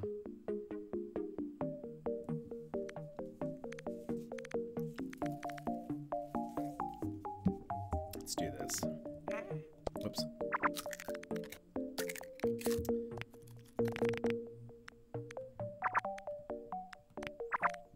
Okay.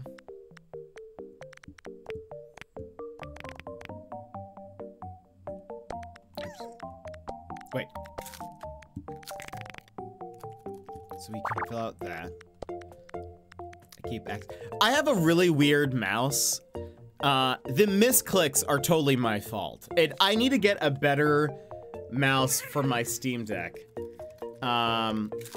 It is honestly terrible. I bought something super cheap when I got my Steam Deck, because I was like, I need something to play with, and some of these mice are so expensive. And so I was like, I'll just buy this super cheap one. I'll buy the cheapest one I can find. That's where I went wrong. It's definitely where I went wrong. Don't know if I recommend that for people. Eventually I need a better mouse. That will stop me from misclicking everything. Okay. 2 goes in there.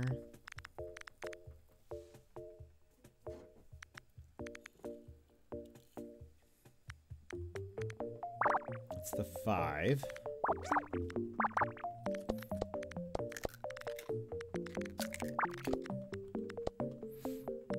Do you stream all the games you play from the Steam Deck? Steam Deck. So, no, but only the Steam games that I have. So I don't stream Steam off of my computer, off of my Mac. So I mostly play console games, besides that. So I have a PS5 and a Switch, and then my Steam Deck. So I rely heavily on it though. And honestly, it has served me very well. Very, very happy with it. Yeah, so I kind of grew up a console boy. And I never really got into like having a gaming PC ever. And also something that affects that is that I have a Mac. And so I stream off of my Mac. And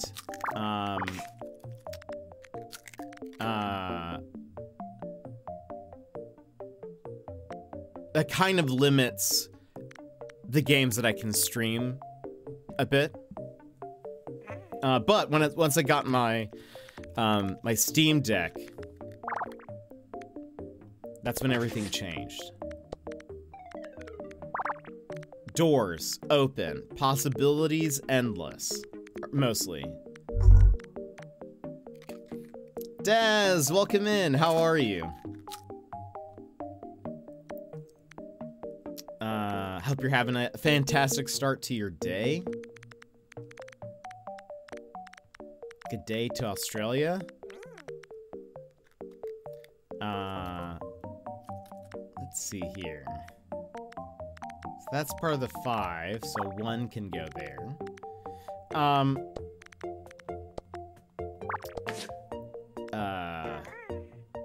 Yeah, hope you're having a good one. How are you doing? Hi, Chad. How's it going? I'm doing pretty good. It's been a pretty good day. And now we get to chill and have some puzzles. We love that. I feel like there was something I was gonna tell you, Daz. But I forget. I'm sure I will remember later. And I'll have to message you, but did you sleep well? I definitely understand. I'm using a MacBook right now, and the games on it are very limited, but Squeakfrost Demo is on Mac and will release on Mac. I love that. I love seeing that, honestly. I love when games are available on Mac. One of my favorite games was, of the past little bit, was Disco Elysium. Very happy that it was also on Mac as well. I ended up buying it for myself after I streamed it. I streamed it off of my PlayStation 5. Then I was like, I need to, just play this again. And I started a new playthrough, but I have not finished it. I didn't get very far, but now I just kind of want to stream it again. Final Fantasy VII Part 3 coming soon, is it? Have they announced anything? Because that would be exciting. Are you on Rebirth yet? Did you finish Remake? You're getting there.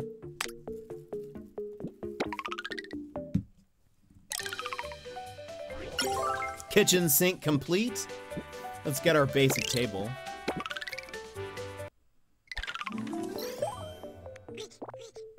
Oh, I don't know. I haven't heard. I just thought that might have been your...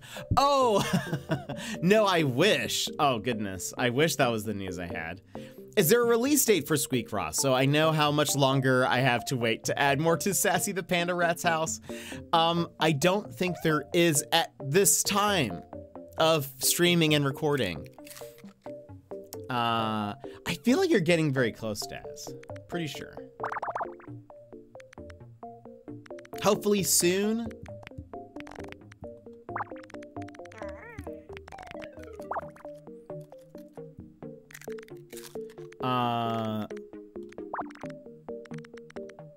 So this is the pattern thing that I was talking about that I remember. So like, I know on a 15 by 15, if a row just has an 8, it means that the middle one, the very middle block, is the only overlap.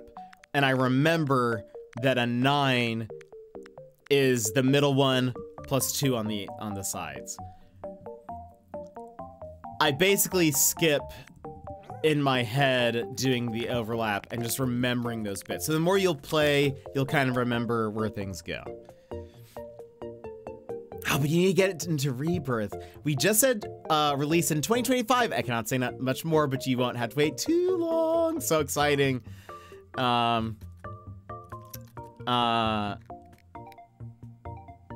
so good. I'm glad to hear that.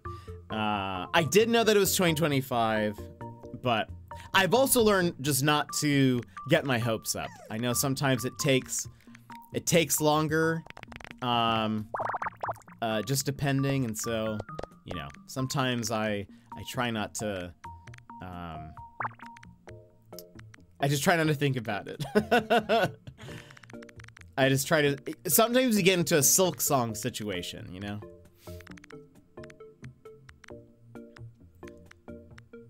Actually, kind of speaking of, Silk Song was removed off of the Nintendo eShop. That's some news.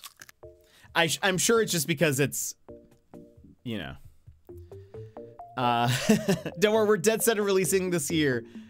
Saw about Silksong. Yeah, they removed it off the Nintendo eShop. I imagine it's just because probably at this point there haven't been any updates, so the store page is just sitting there. And maybe at this point, maybe it'll just be on the Switch too. Like maybe it won't even be on the Switch, so. Yeah, that's kind of what I was thinking too, Daz. Yeah. Yeah, some people say they just changed the product from Switch 1 to yeah.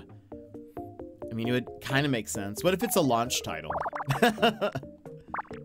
Imagine. What do you think would happen if Silksong was a limited time exclusive for the Switch 2? How wild do you think the internet would go?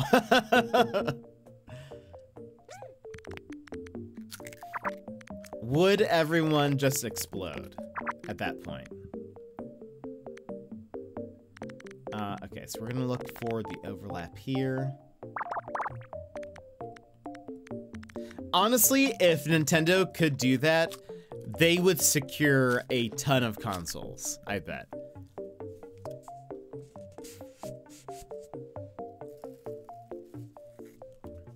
Because the Silksong crowd would do anything to play them.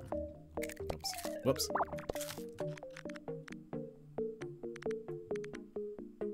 I bet there would be a lot of mad people, though. Understandably.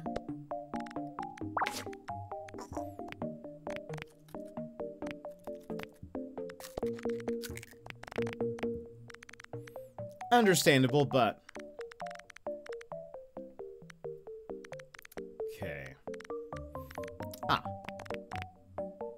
Alright, so let's fill in these. And now filling in this 7.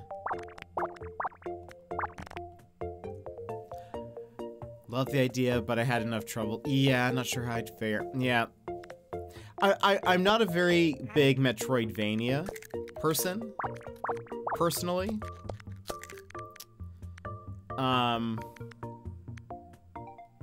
I like my Metroids deveined.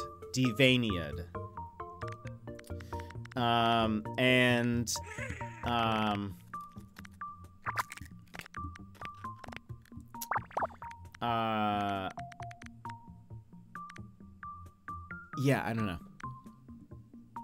I don't know. Oh, something is happening with my internet if there's a little mistake. However, I am also recording this, so no worries. Finished Hollow Knight, but the last boss was very challenging. Oh, I have watched a little bit of it, and it seems wild. It was definitely one of those types of games where I was like, cool. Yeah, I don't think I'm gonna play this. All right, let's see.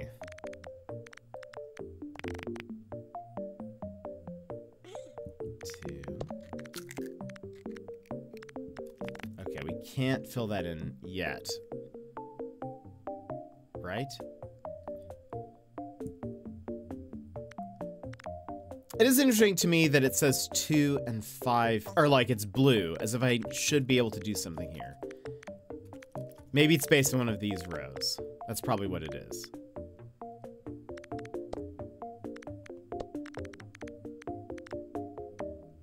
Oh, also, lol. Fill that in. Is it because of this?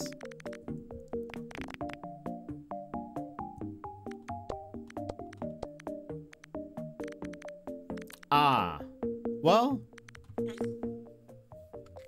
looking at this, I mean, maybe now, I wonder if it's because, okay. Because we don't know if this is the 5. Because it could technically be 5 and then this 2. But perhaps if I continue filling out more of these. Actually, it's the 5. Because that's the 2. 3, 4, 5. Boom. Okay. Alright, game. You don't have to show off how smart you are. But okay, you were right.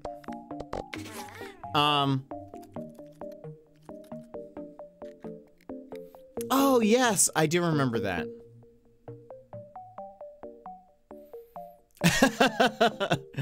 Yeah, sorry if my my bitrate drops. It's because I'm downloading Silksong.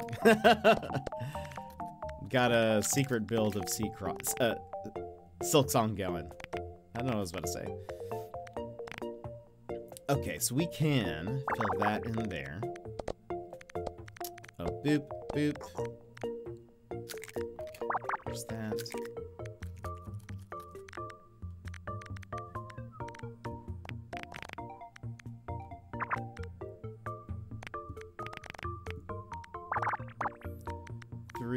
Three. Mark those off.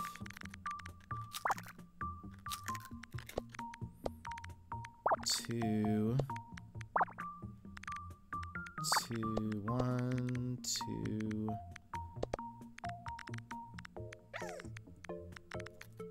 Mark those all off. That's that. There's the 6, 7, 3.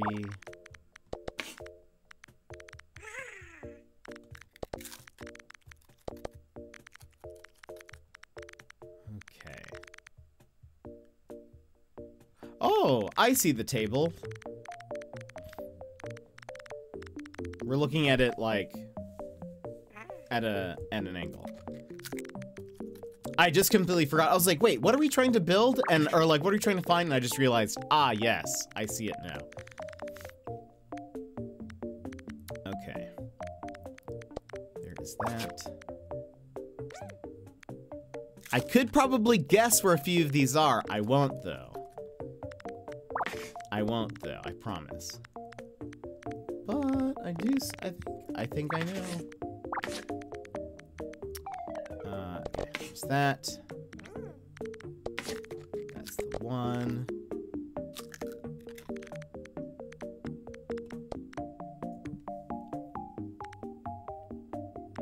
Two. Oh, yeah, there. 2,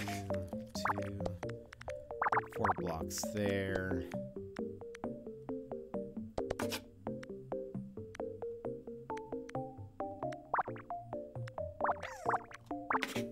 There's the 8, 2, 2, 2.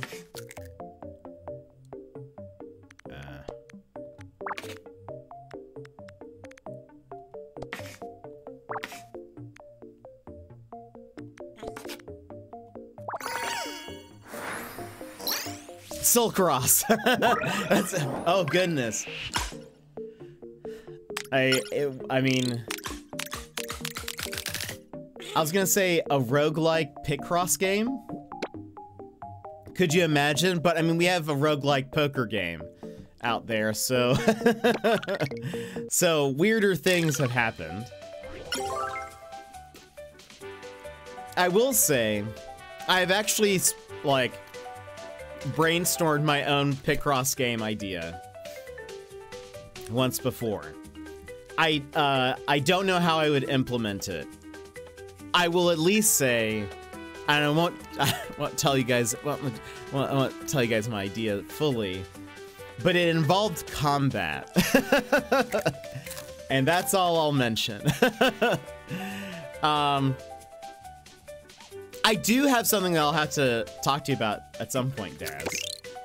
I won't tell you yet. I do know what that is. But there was another thing that I was gonna tell you, and I forgot that. Okay, there's 4x, 5, that's 10 total.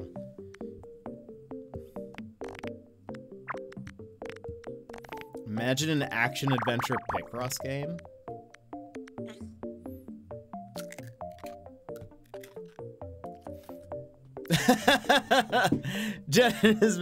No, I will remember this thing. Oh, Secret Mysterious Jet. Yes, that's true. I do like a good mystery. 6, 7, 8, 9, 10. Boop. But I do have something to talk to you about at some point.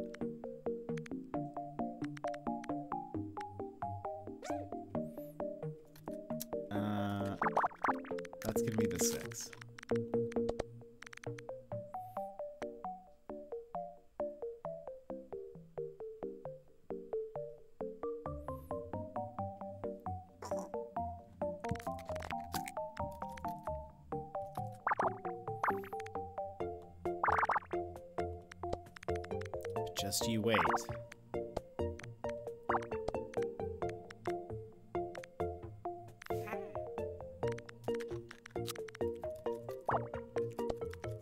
Oh, yeah, that equals 10. Is there another 332? Yes. 3, 3, 2. That's 15. Okay.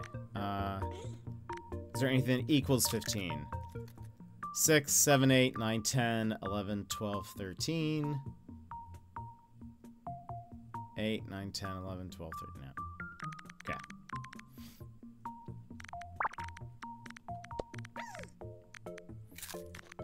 By the way, I like turning some of the going from gray to black. It's fun. I mean, to blue. I feel smart when that happens. I feel like, I don't know. I feel like the game is like, oh, we didn't expect you to know that. But here's another clue. Okay. Side note, I don't know if you guys have ever watched The Crystal Maze with Richard Ayoade. It's a, like a game show where people have to solve puzzles or like challenges, and some of the I'm sold. Some of the challenges are like, they don't know what they're getting into before they start the challenge, but each team has to select a contestant to go into that room. But they will say this is a physical challenge, a mental challenge, or a mystery challenge. And I am... It is a very funny show. Like, I really like Richard's interaction with the guests and his dry sense of humor and all of that. I absolutely love it. It can be, though, a very frustrating show to watch because of the contestants. It is actually kind of wild how many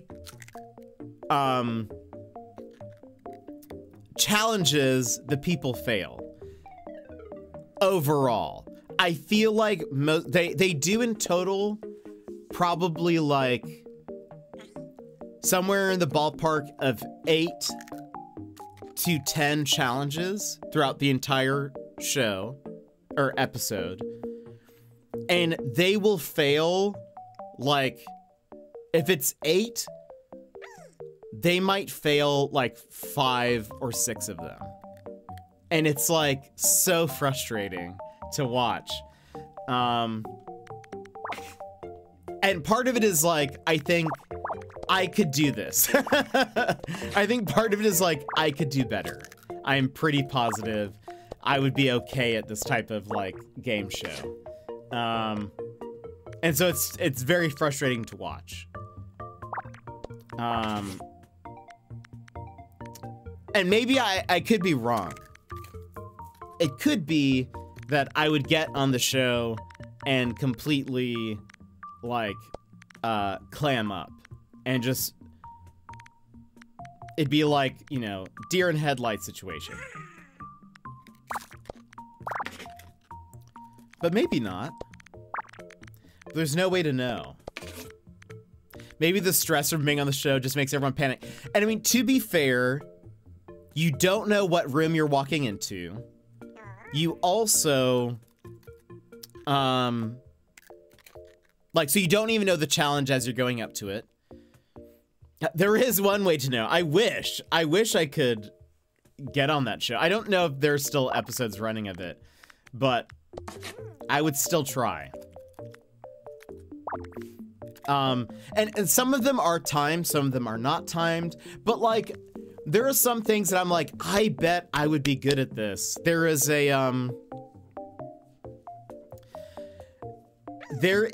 one of the puzzles.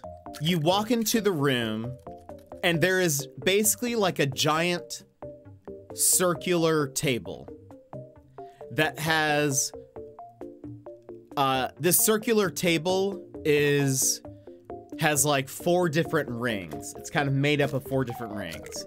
The center part does not move, but the 3 other rings you can rotate, and you can kind of like spin. You can spin them individually. There are, I believe the rings are then separated into 8 wedges, and each wedge has 2 letters in each section. So if you were to line up the letters of one wedge, it could spell an 8-letter word. It might not, because the rings are in the wrong position. But I have watched probably at this point 10 episodes, I think. Maybe just like 8 or something.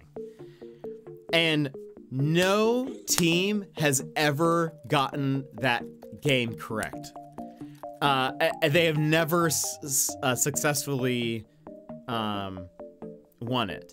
And basically all they have to do, their goal is to spin the dials so that a word is spelled in each of the different sections. And they have 3 minutes to do it.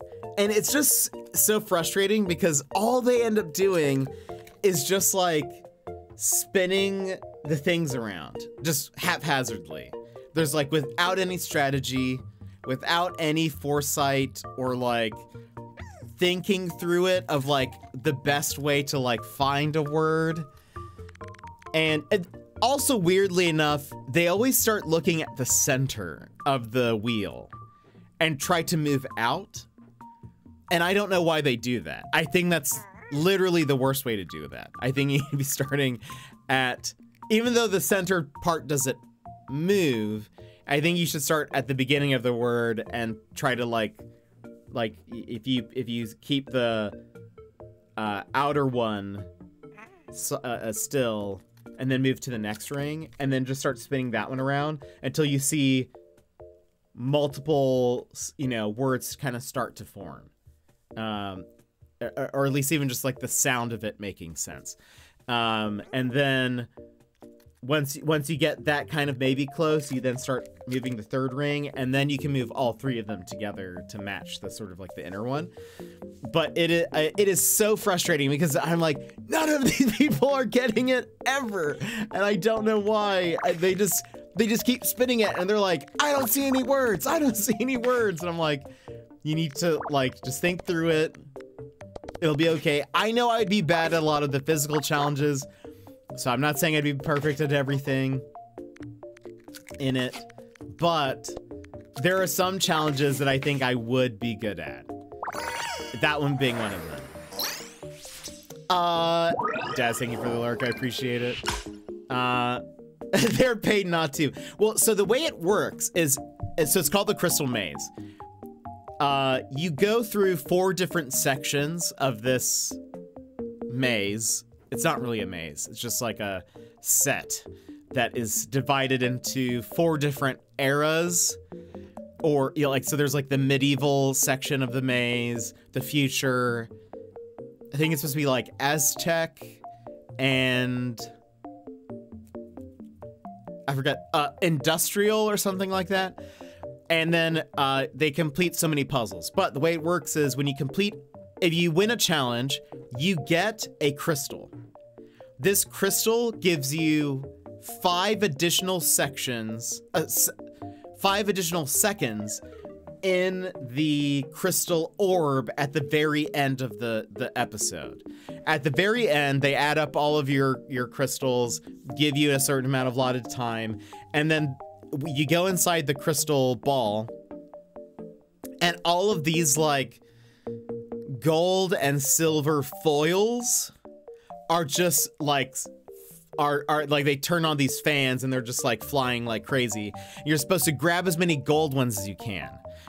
gold ones add to your final total, silver ones subtract from your total, but then you can get like either money or like a prize of some kind based on how much gold you've gotten. And anyway, it is just very frustrating to watch. There have been many times where I've just been like, why is nobody getting this puzzle? Even just like basic things that I mean, and maybe part of it is like, as a gamer, a game show maybe seems much more reasonable, or like is much more a, you know,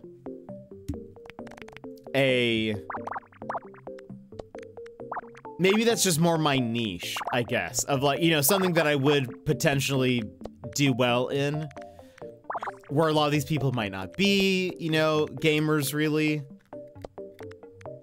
So that could, you know, that could be an aspect of it.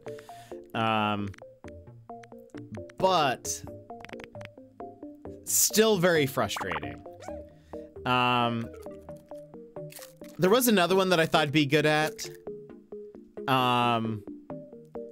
Where there's one where it's just you have to answer riddles. And also some of them are oh, and here's also a twist. So some of the so they're all timed. Most of them are timed. If you don't get out of the room by, you know, the last second, you are locked in that room, and your team has to give up a crystal if they want to buy you out of that room.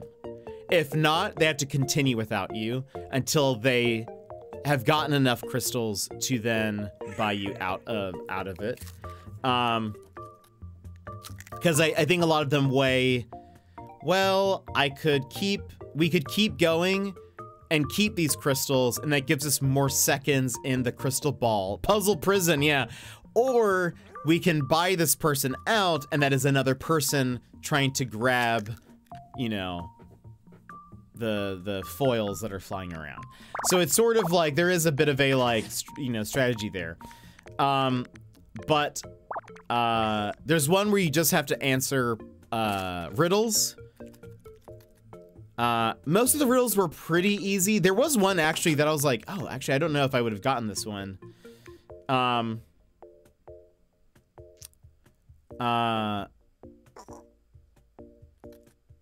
There was one though, I don't know, it's just funny. There was somebody who they said, they admitted themselves are not very good at riddles. And there was one that just made me like, just squeeze my head in like frustration. I don't even remember what the riddle was word for word, but it was something like, I can be, what was it? Like, I can be an emperor or I can be a king. I cannot fly, but I can take you under my wing. What am I? And it was like, the answer to that would be a penguin. Like, there's an emperor penguin. I think there's also a king penguin, or there was, maybe it's not king, maybe it's something else that rhymed with that, but it's a flightless, it can't fly, but it has wings. And the person was like, this doesn't make sense. And the entire time I was like, no, it does make sense. And I can't remember what they said, but I remember just being like, what? What did you just say? There was one that I don't know if I would have gotten, which was, I know, it's a rodent with a bat costume and a crown. It was, oh gosh, I can't remember what she said. It was like, maybe she didn't say anything. I think she was like, there is no answer. Something like that. And I was just like, gosh. It's a twist. There is no answer.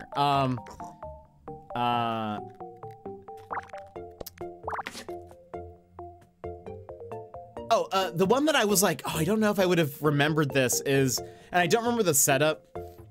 It was something about like, I can be sly, I can be cunning. And something about being a bird that, makes other animals raise their young. And I was like, I know that there is a bird that does that, but I could not remember which bird it was. And I know what it is now. I don't know if you guys know what it is now. Do you know off the top of your head which bird it is? That, like, it places its eggs into other bird nests? I have no idea. It's a cuckoo bird. And I knew that that was a thing, but I would not have remembered what bird it is. But apparently cuckoo birds will, I think what they do even is like, they will wait for a nest for like the mom to go away. They then kick an egg out of there, and then they put their own egg in there, and then they let it be raised by the other bird. But anyway, now you know. And now I know, and I'm gonna try to remember that in the case I'm ever on the Crystal Maze and they ask me. I will be prepared.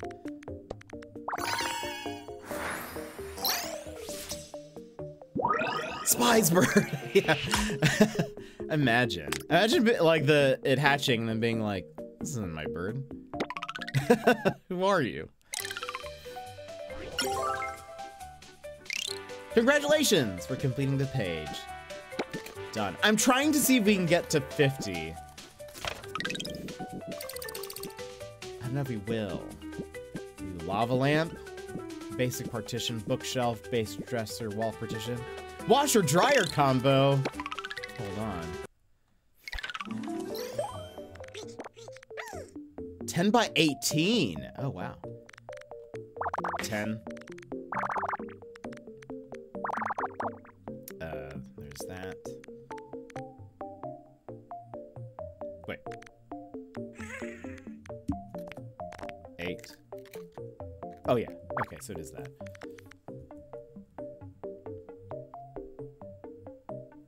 This is fully there. Yep, okay. This is going to be boop. And then overlap. Same thing here. Oops. 1. Trying to remember if there are any other major puzzles that I was just like why aren't people getting this? But there were a few.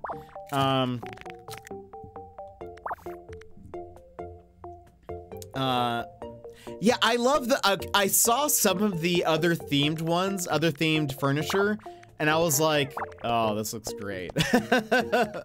So I am very excited to actually unlock some of the new styles. Or different ones. I don't know why I'm not starting from here.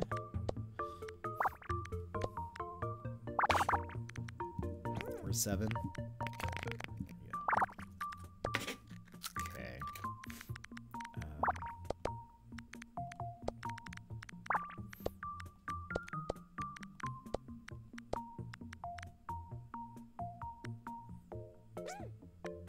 Oh. Right.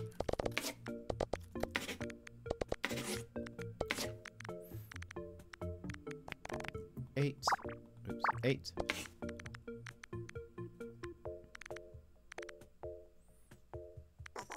That's the 3, 2, 2, 1, 1. 2,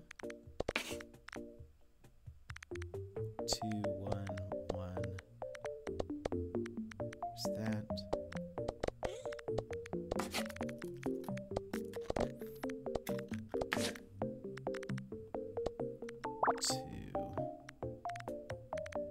2, 1, 1, 3. It's part of the 4.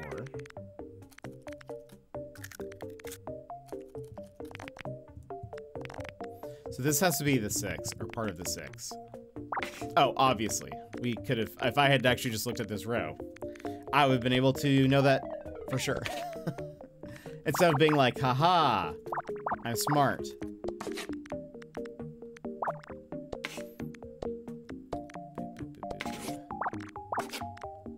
It's that tunnel vision.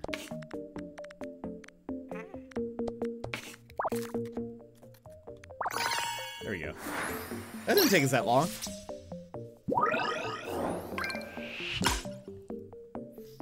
$320.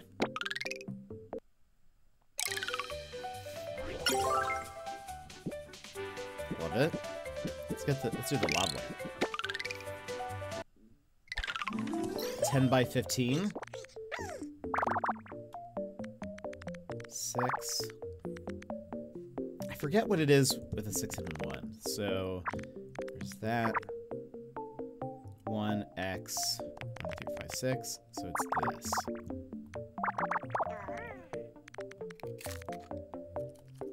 Six, 7, 8, 9.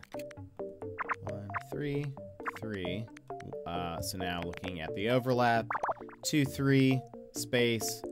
1, 2, 3, and that's all we can do. 2, 3. 3, 2, 1,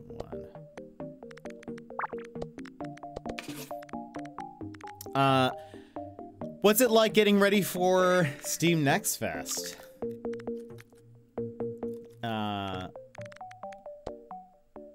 Does it feel like there's a lot to do?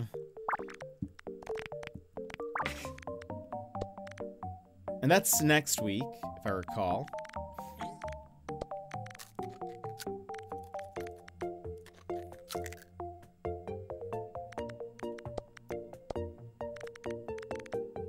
Let's see. 3. There's the 9.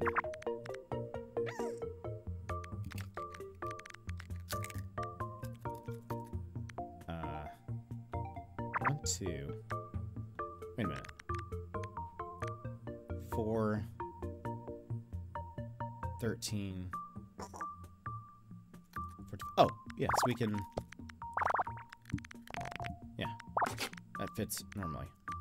It's fine since we had the demo up for a while. Oh, that's right, and did QA testing. The build is stable. Oh, so good. So fun.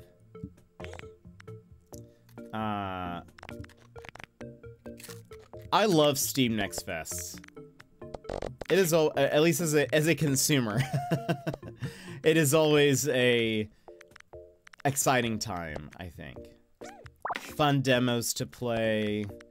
I get to kind of see, like, what games I'll probably be playing this year. I love it.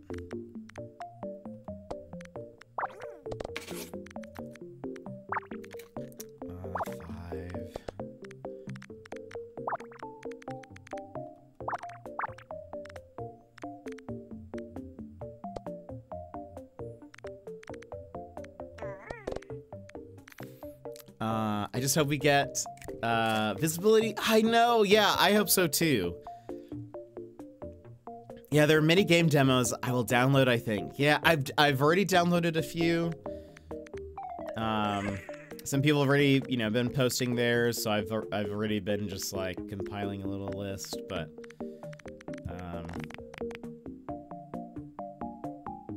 okay.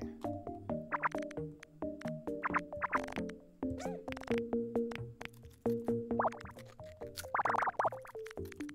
there's that.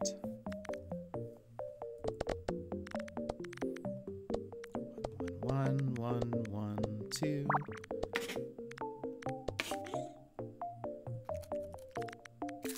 That's 5.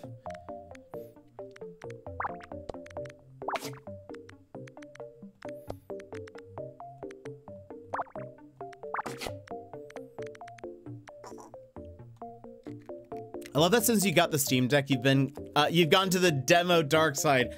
It's true, I really have. It's so much fun to be able to try out a bunch of games and also see, because again, I love indie games, and so being able to,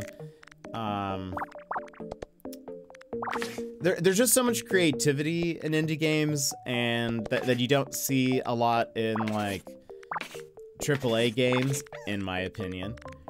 And it just makes it's just fun to see what people are working on and what ideas you see and all of that. I just love it. Woo. Some of them were already out, so I could try it. One I really liked was Squirreled Away. That's one of the ones that I've downloaded already. I haven't played it yet.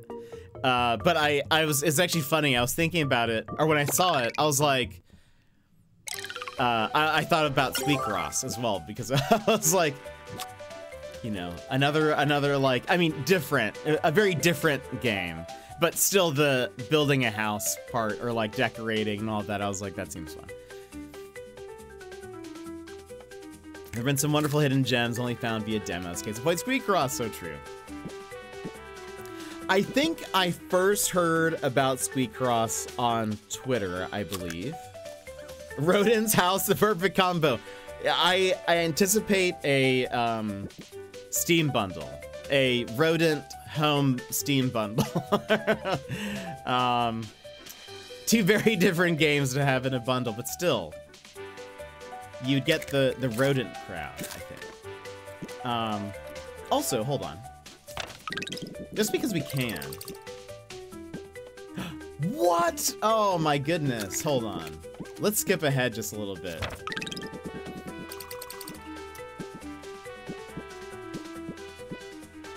Hold on. We had to do one real fast.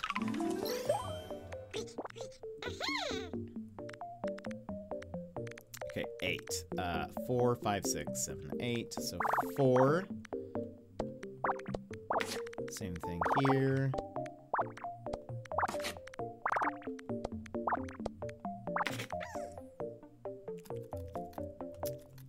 5 and 1, or 1x 1 2 3 4 5 7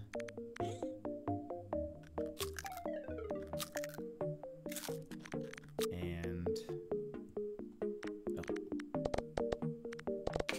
nice.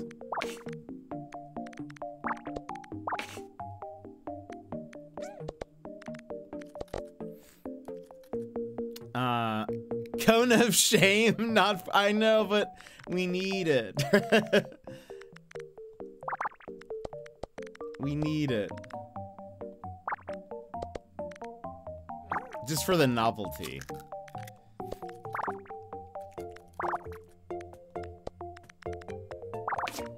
I just realized, I was like, wait, I don't have to be going, like, following this order as much as I have been. Maybe we do skip ahead.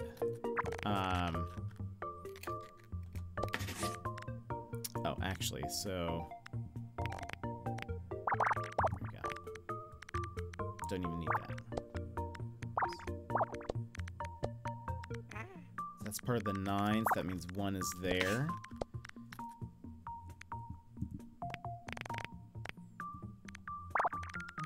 Oops. Go.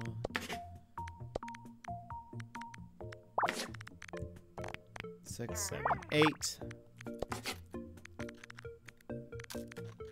the 5.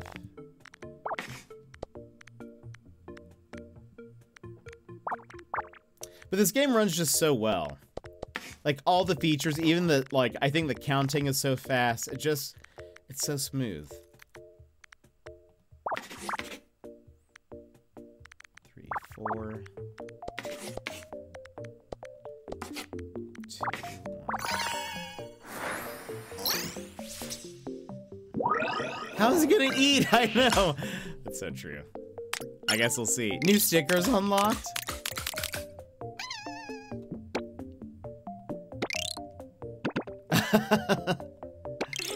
Perfect. It honestly fits him, I feel like. I feel like it just is too good. Cutting board.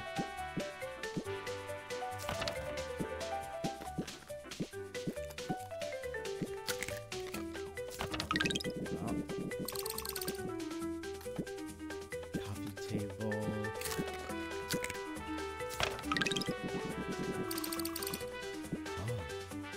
Space Moonlight. Sputnik bed.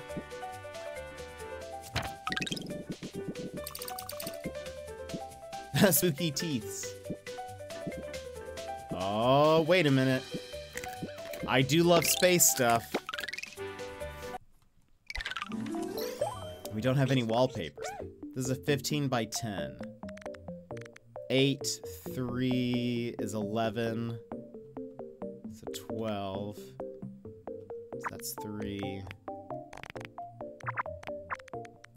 Okay.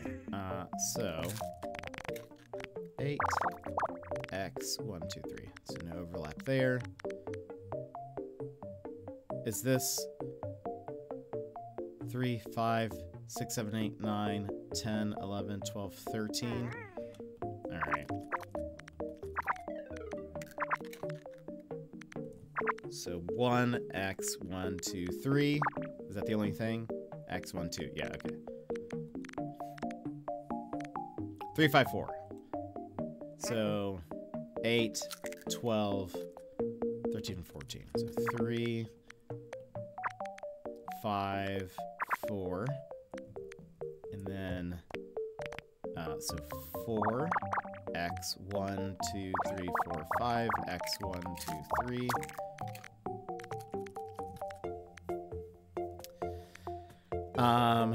Sad. Some rats do get tiny cones made for them. Oh, that's kind of adorable. We could say the cone of shame is maybe it's a space helmet. That's yeah, an open air space helmet. Yeah, nothing will stop him from eating out of the from the not even a cone. He could just use it as a little table.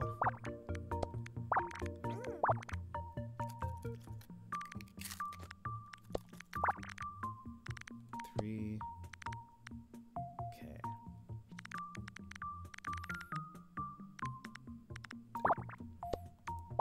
3, 4. Okay. There's that 3. That's the 2.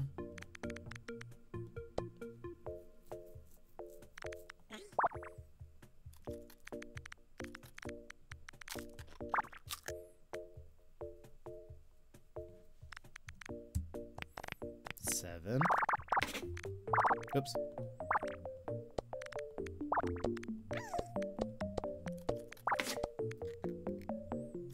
Okay.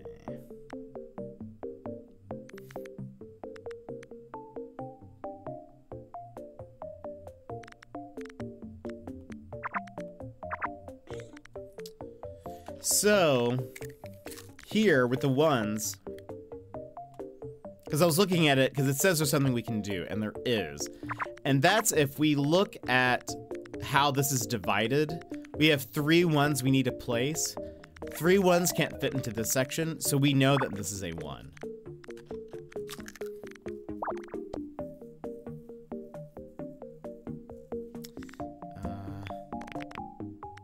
So these are all X's.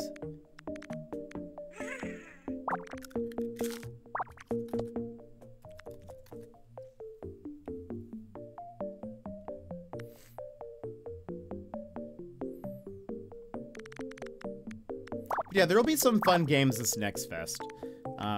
There's quite a few that I'm excited about. But I just love indie games. I think there's so much that I think indie devs are doing that I don't know, kind of just make gaming for me. Like, yes, I do love, like, you know, AAA titles with, you know, big stories and crazy graphics and, like, you know, epic sagas, I guess, but I mostly play indie games.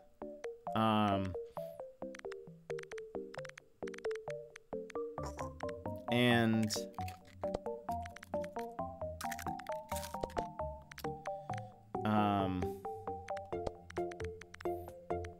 I don't know, I just love to see what's kind of happening in the space.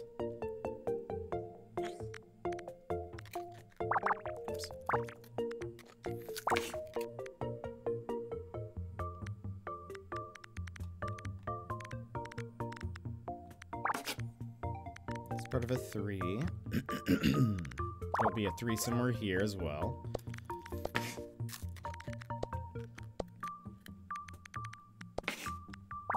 Four, 3.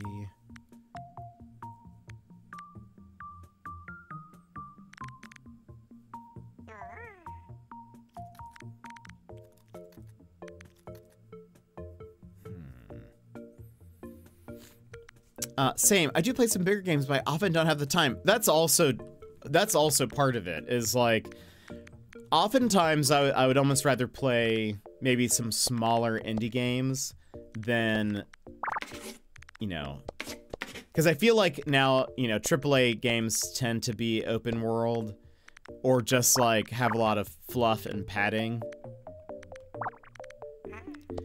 And that's not usually fun, but I feel like indie games can often be very, you know, they have an idea, they have a mechanic, and they've made a pretty, like, reasonable sized game to accomplish what they want to tell, or you know, what they want to explore. And I think that's very, oops. I think that's very cool. I did! I put the cone of shame. Ooh! And it's still eating, it is. Look, that sticker with the thumbs up is incredible. Hold on. Hold on. Oh, yeah. Now we doing it. Now it's happening. What button is, wait. Chedtastic. But welcome back. Yes.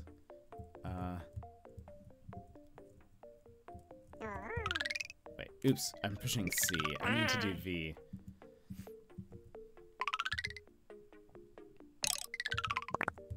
Yes. Yes. This is now becoming like my Animal Crossing house. Okay, so we need, yeah, we need more space furniture. Pronto. Neil's bed. Space desk. Let's do the, Sputnik bed.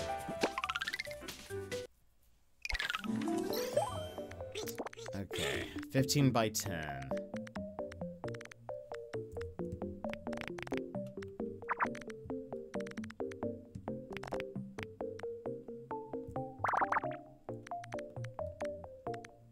So one of the, because yes, it's the middle. One of the other puzzles that they have in the Crystal Maze,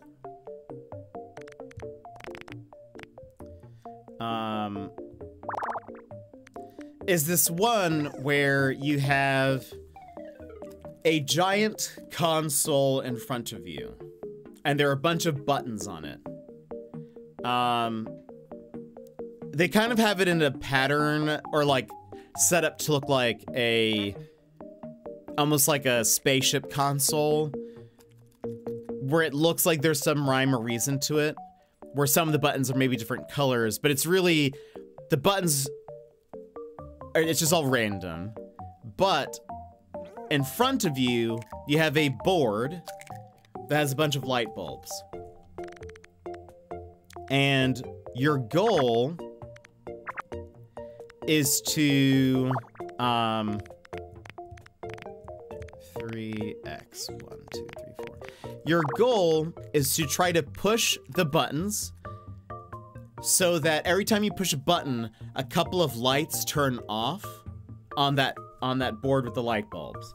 Once the bulbs are all off or close to being all off, you will notice that some of the light bulbs have remained, and they have written out, or they are in the shape of like 2 numbers. And you need those 2 numbers in order to unlock this like keypad.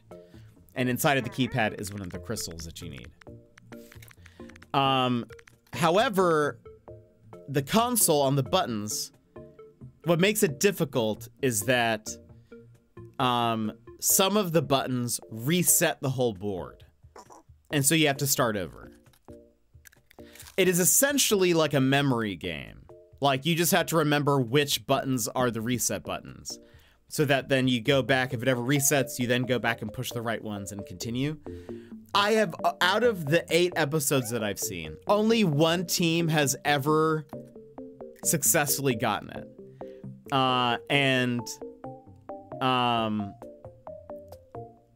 Everyone else just pushes buttons randomly, seemingly. They like don't even try to remember any of where the resets are. They are just like, I am going to push as many buttons as I can, and then that's it. And then there's nothing else that I can do at this stage. And it is so frustrating to watch. I don't even necessarily have like the best of memories, but I feel like I would be able to logically be like, okay, I know what I'm supposed to do here. Let's try to buckle down and do it.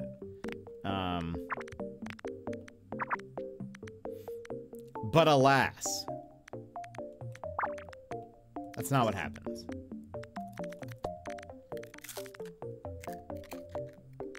But if you're a fan of Richard Ayoade, if you think he's funny, I do recommend checking it out.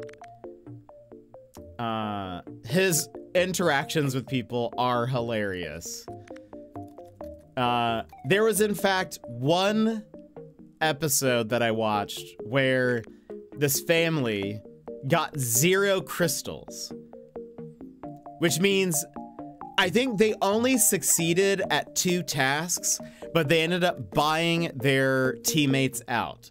So they had 0 crystals in to grab the gold foil stuff, which means they have 0 seconds to try to win anything.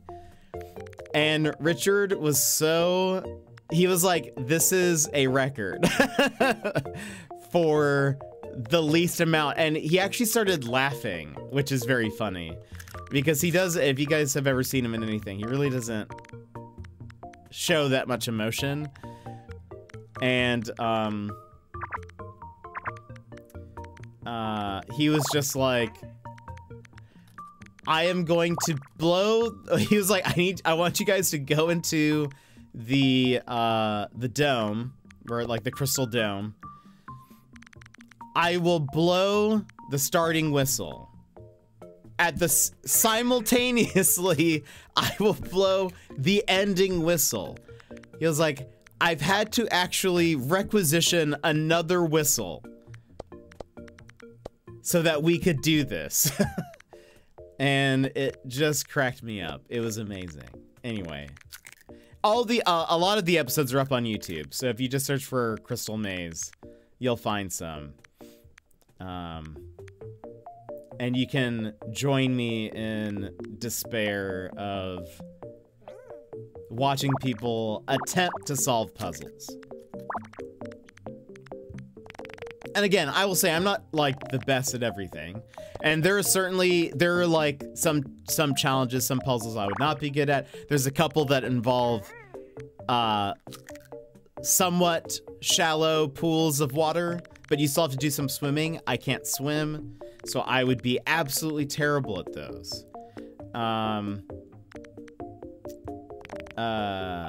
So, you know, I'm not saying I'd be the best, but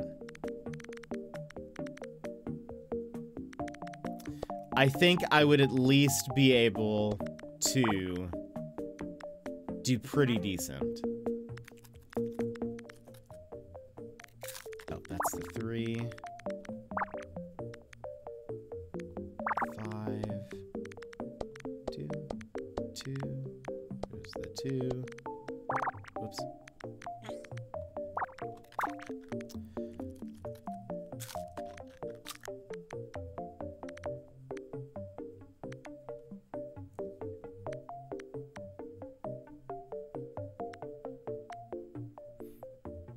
There we go. Okay.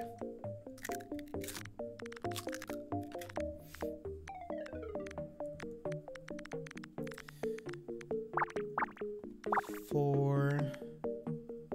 Okay, good. Yeah, I looked over for a second and noticed. No, it's I don't know what it is, but something is happening today.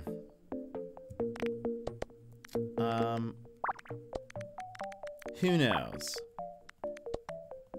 I really just want to do a couple more of these, and then we will wrap up for today. We'll probably do this one and then one more. Ooh, that sounds delicious, Daz. Enjoy. Okay. How much is this? That's there. Put 2 here. There's the 2. So one of these is going to be a 1.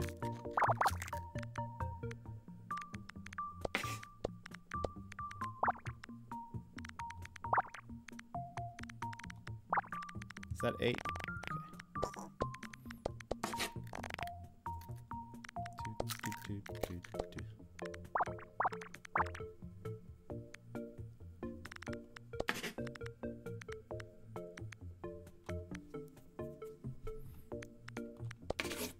Still can't put 5 here. No, okay. But now we will. We can at least do that. So all that. 1.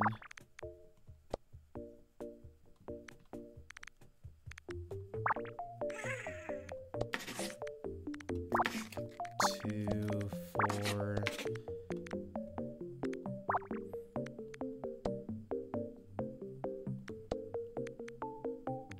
Once you start like getting towards like the end of a Picross puzzle, I love how it all just kind of starts coming together and you're like, yes, I know what's happening. It's a very good feeling. Whoops.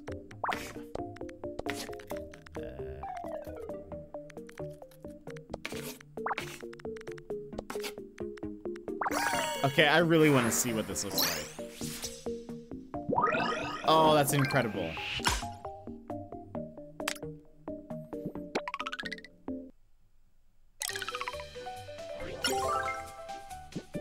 Okay, hold on. Space Moonlight.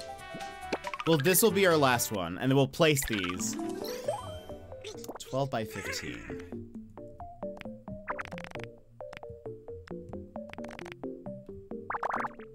Okay. 3, 3. Oh, 0. 12. Right. This is actually a real rodent for is it? That it kind of reminds me it actually kind of reminds me of the you know those like they're like cat kitty litter futuristic space domes. Do you know what I'm talking about?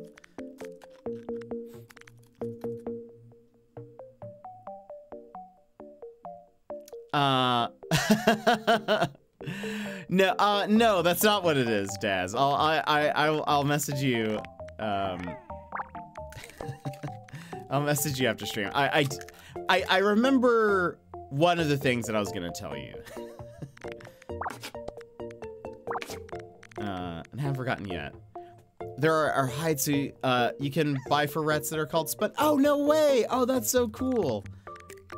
I love that. That makes it kind of perfect then, that you have this style of furniture available. That's so cool. Okay, that's 7.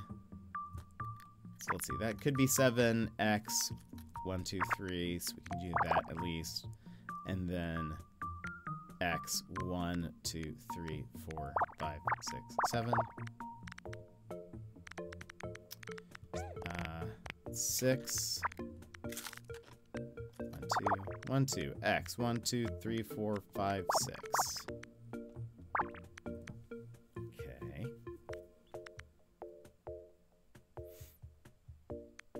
7, 8, 9, 10, 11, 12.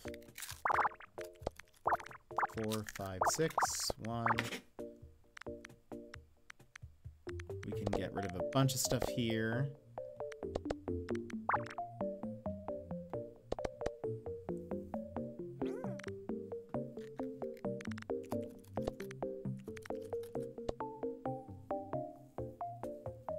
Okay. This has to be the 2. Because it can't be there. Okay. 4, 5, 6.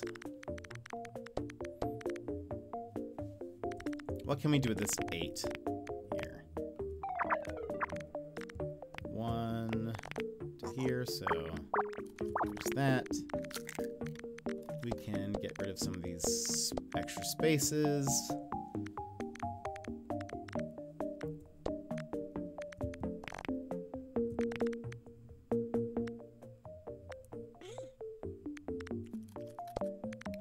So that's 3, that's 2. 6, 7.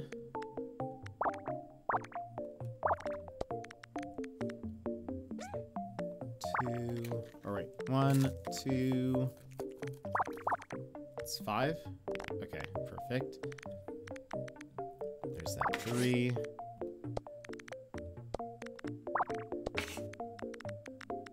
Toss that out.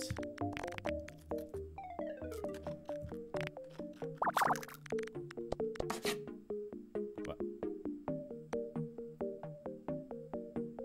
Oh, wait. 1, 3, 1, 1. Okay. Uh-oh.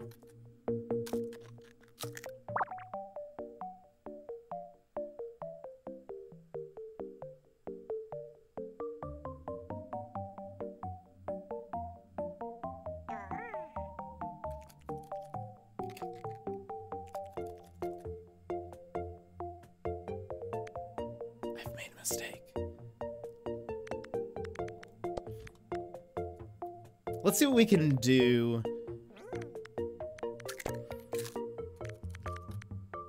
If we keep moving forward. But I've made a mistake somewhere.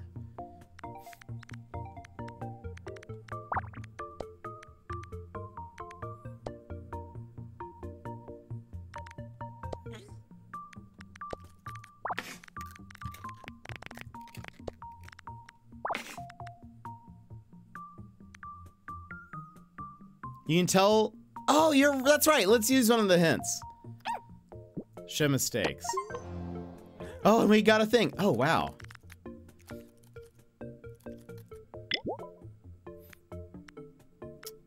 So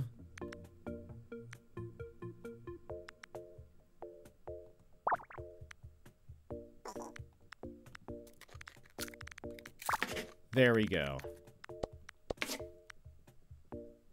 So will I get also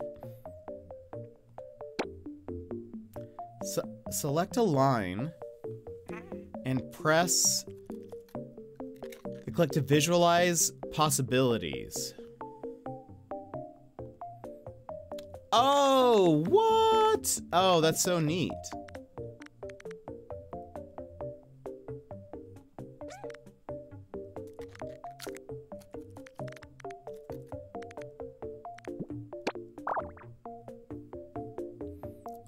Oh, and it's sleeping. Oh, that's so fun. We actually didn't look at any of these. I feel like we might as well. Very cool. Wait. Wait a minute. Something has happened. Oh, it's because right, okay. When we did that hint. There we go. I see. So the possibilities are not... It is just what it is. Logic assist. It's just showing you... Oh, possibility 1, possibility 2. Very cool. I actually should have used this when I was explaining overlaps. That'd have been good. That's very cool. That is nothing I have ever seen in a Picross game before. That's very cool. That's very, very cool. I love that. Yes. Okay, let's put these down.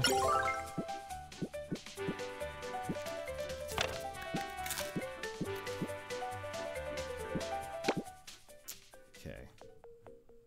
So cool. Oh my goodness, that is... Whoa! Okay. Was not expecting such a large furniture, but that's amazing. Hold on. Let's, remove.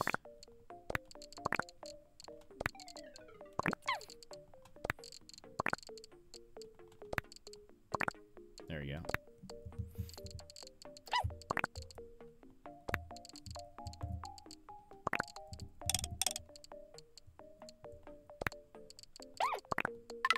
Oops.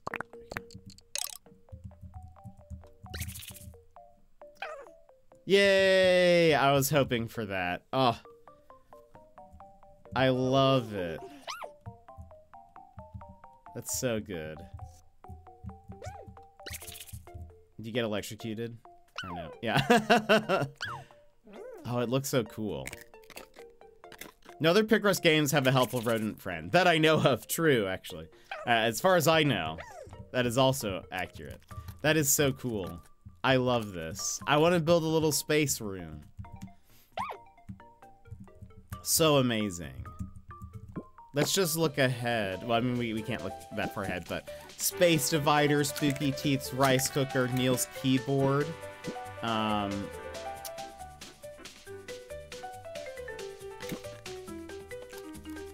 Here, we'll do one more. Neil's Keyboard. Because I'm actually kind of curious about this. 1, 2, 3, 4, 5, 6, 7, 8, 9, 10, 11, 12, 13, 14, 15. So...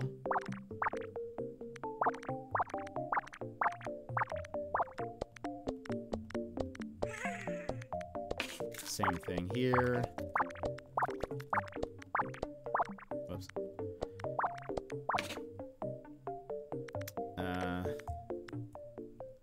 Oh, 15. 11. It's gonna be that. 3, 2. Oops, it's 3, 2. 5 and 5. 3,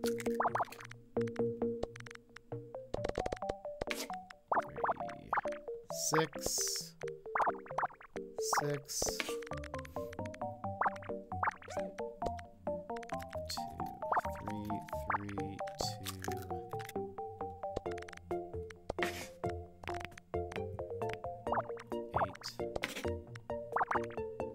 8. Oops.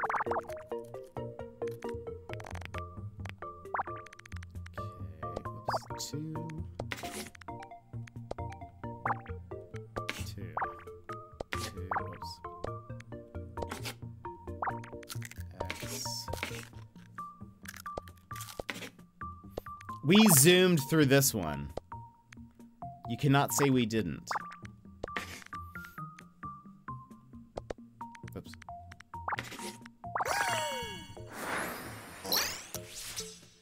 This one is also rat reference.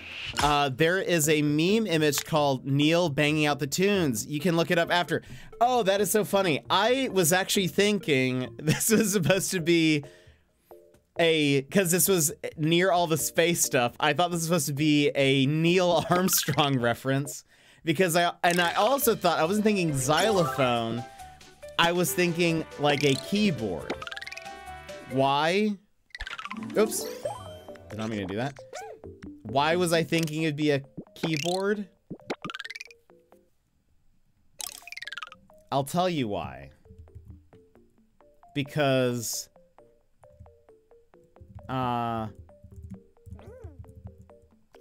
whoops.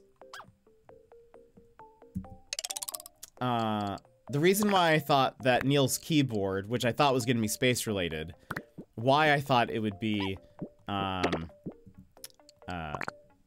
a space thing is because where was Neil Armstrong's favorite place to hang out?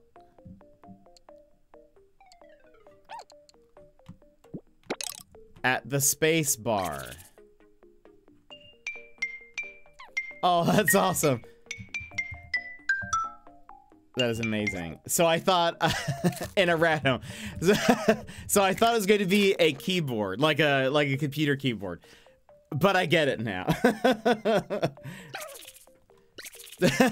Wait, no, do the keyboard. Anyway, that's why I thought maybe it would be,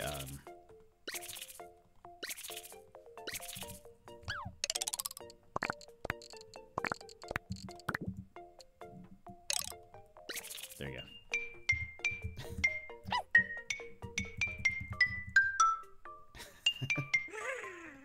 I love it. And then eat a bagel. You know what? Or a donut. You deserve. Or Cheerio. Maybe it's a Cheerio.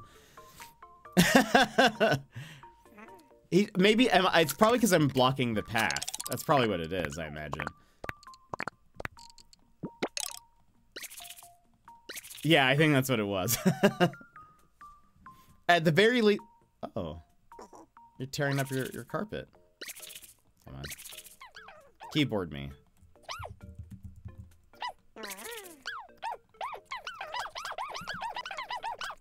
Hold on. I want you. Maybe it'd probably be better if I put something. I wonder if it's easier if I put it on something where it doesn't have multiple, like, things to interact with. Yeah, there you go.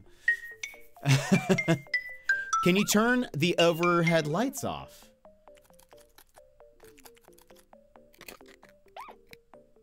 Luca? Can I turn the overhead lights off?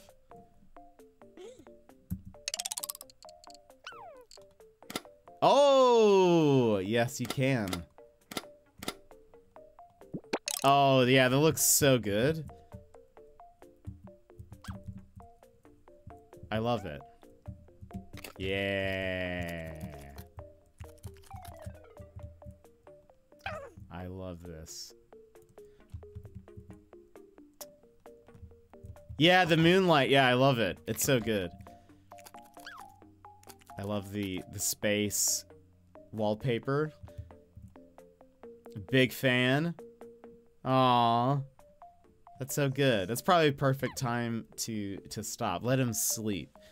But friends, thank you for watching me play some Squeakross. We're unlocking more and more and more, and I'm excited to play some more. We definitely will. I love Picross streams because we can just kind of chill and relax and chat while I solved some puzzles, and I hope that is enjoyable to you. Again, thank you for the devs for, one, making a fantastic game that has so many awesome features and so many cool stuff. I love it. But also for giving me a chance to play this early, preview of the game. So thank you very much. Both of you, you're incredible. You're doing such a wonderful job, and I can't wait to play it at full release. Though I will definitely keep playing the preview of this because it's just so good. So thank you. Thank you very much. Let's move over here. To here. Thank you all so much. Yeah, Luca, thank you so much for being here. I appreciate it. Yeah, he had a big day of overthinking. He needed a nap. Thank you, Daz. Thank you for being here. Always glad to have you. Hope the mac and cheese is delicious. Hope it is wonderful.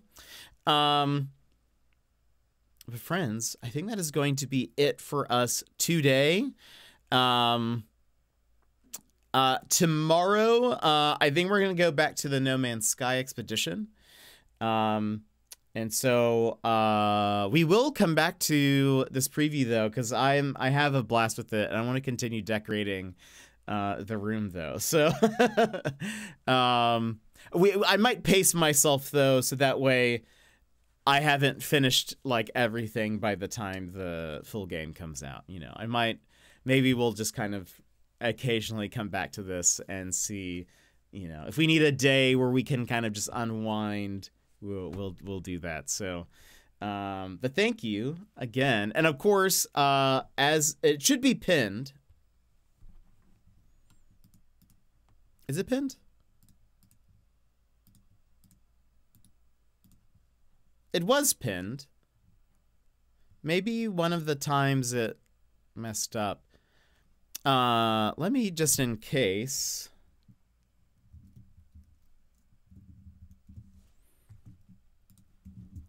You can check out Squeak Ross right there. You can wish list it. Give it a wish list. It also has a demo, so if you would like to get started, learn how to play Picross on your own, it is available there for you as well. My game crashed just as I was heading to the 4th rendezvous point. No! I have only played what we played the other day, so I am not very far at all. So you're way past me. But I think we'll do that tomorrow, I'm pretty sure. I haven't decided yet, but that's what I'm thinking. And then of course next week we'll be playing just a bunch of demos. So I hope you guys are ready for that. But before we go, let me just say thank you real fast to Hillfort Games for the raid earlier on in the stream. I very much appreciate it. BlySoFly and Hillfort Games, thank you so much for the follows as well. Did die once though? Oh, it's fine. That's fine. It happens. But thank you all for being here. Oh, it was a tornado? Oh, man. That's scary. Thank you for being here and for hanging out with me today. Very much appreciate it. Again, we'll be back tomorrow with something. I'll let you guys know in the Discord. You guys can join the Discord if you would like to know what's coming up and all of that. But friends, that is it for us today. I hope you guys have a wonderful, wonderful day. Make sure you check out Squeak Ross, and I will see you guys again tomorrow. Bye-bye.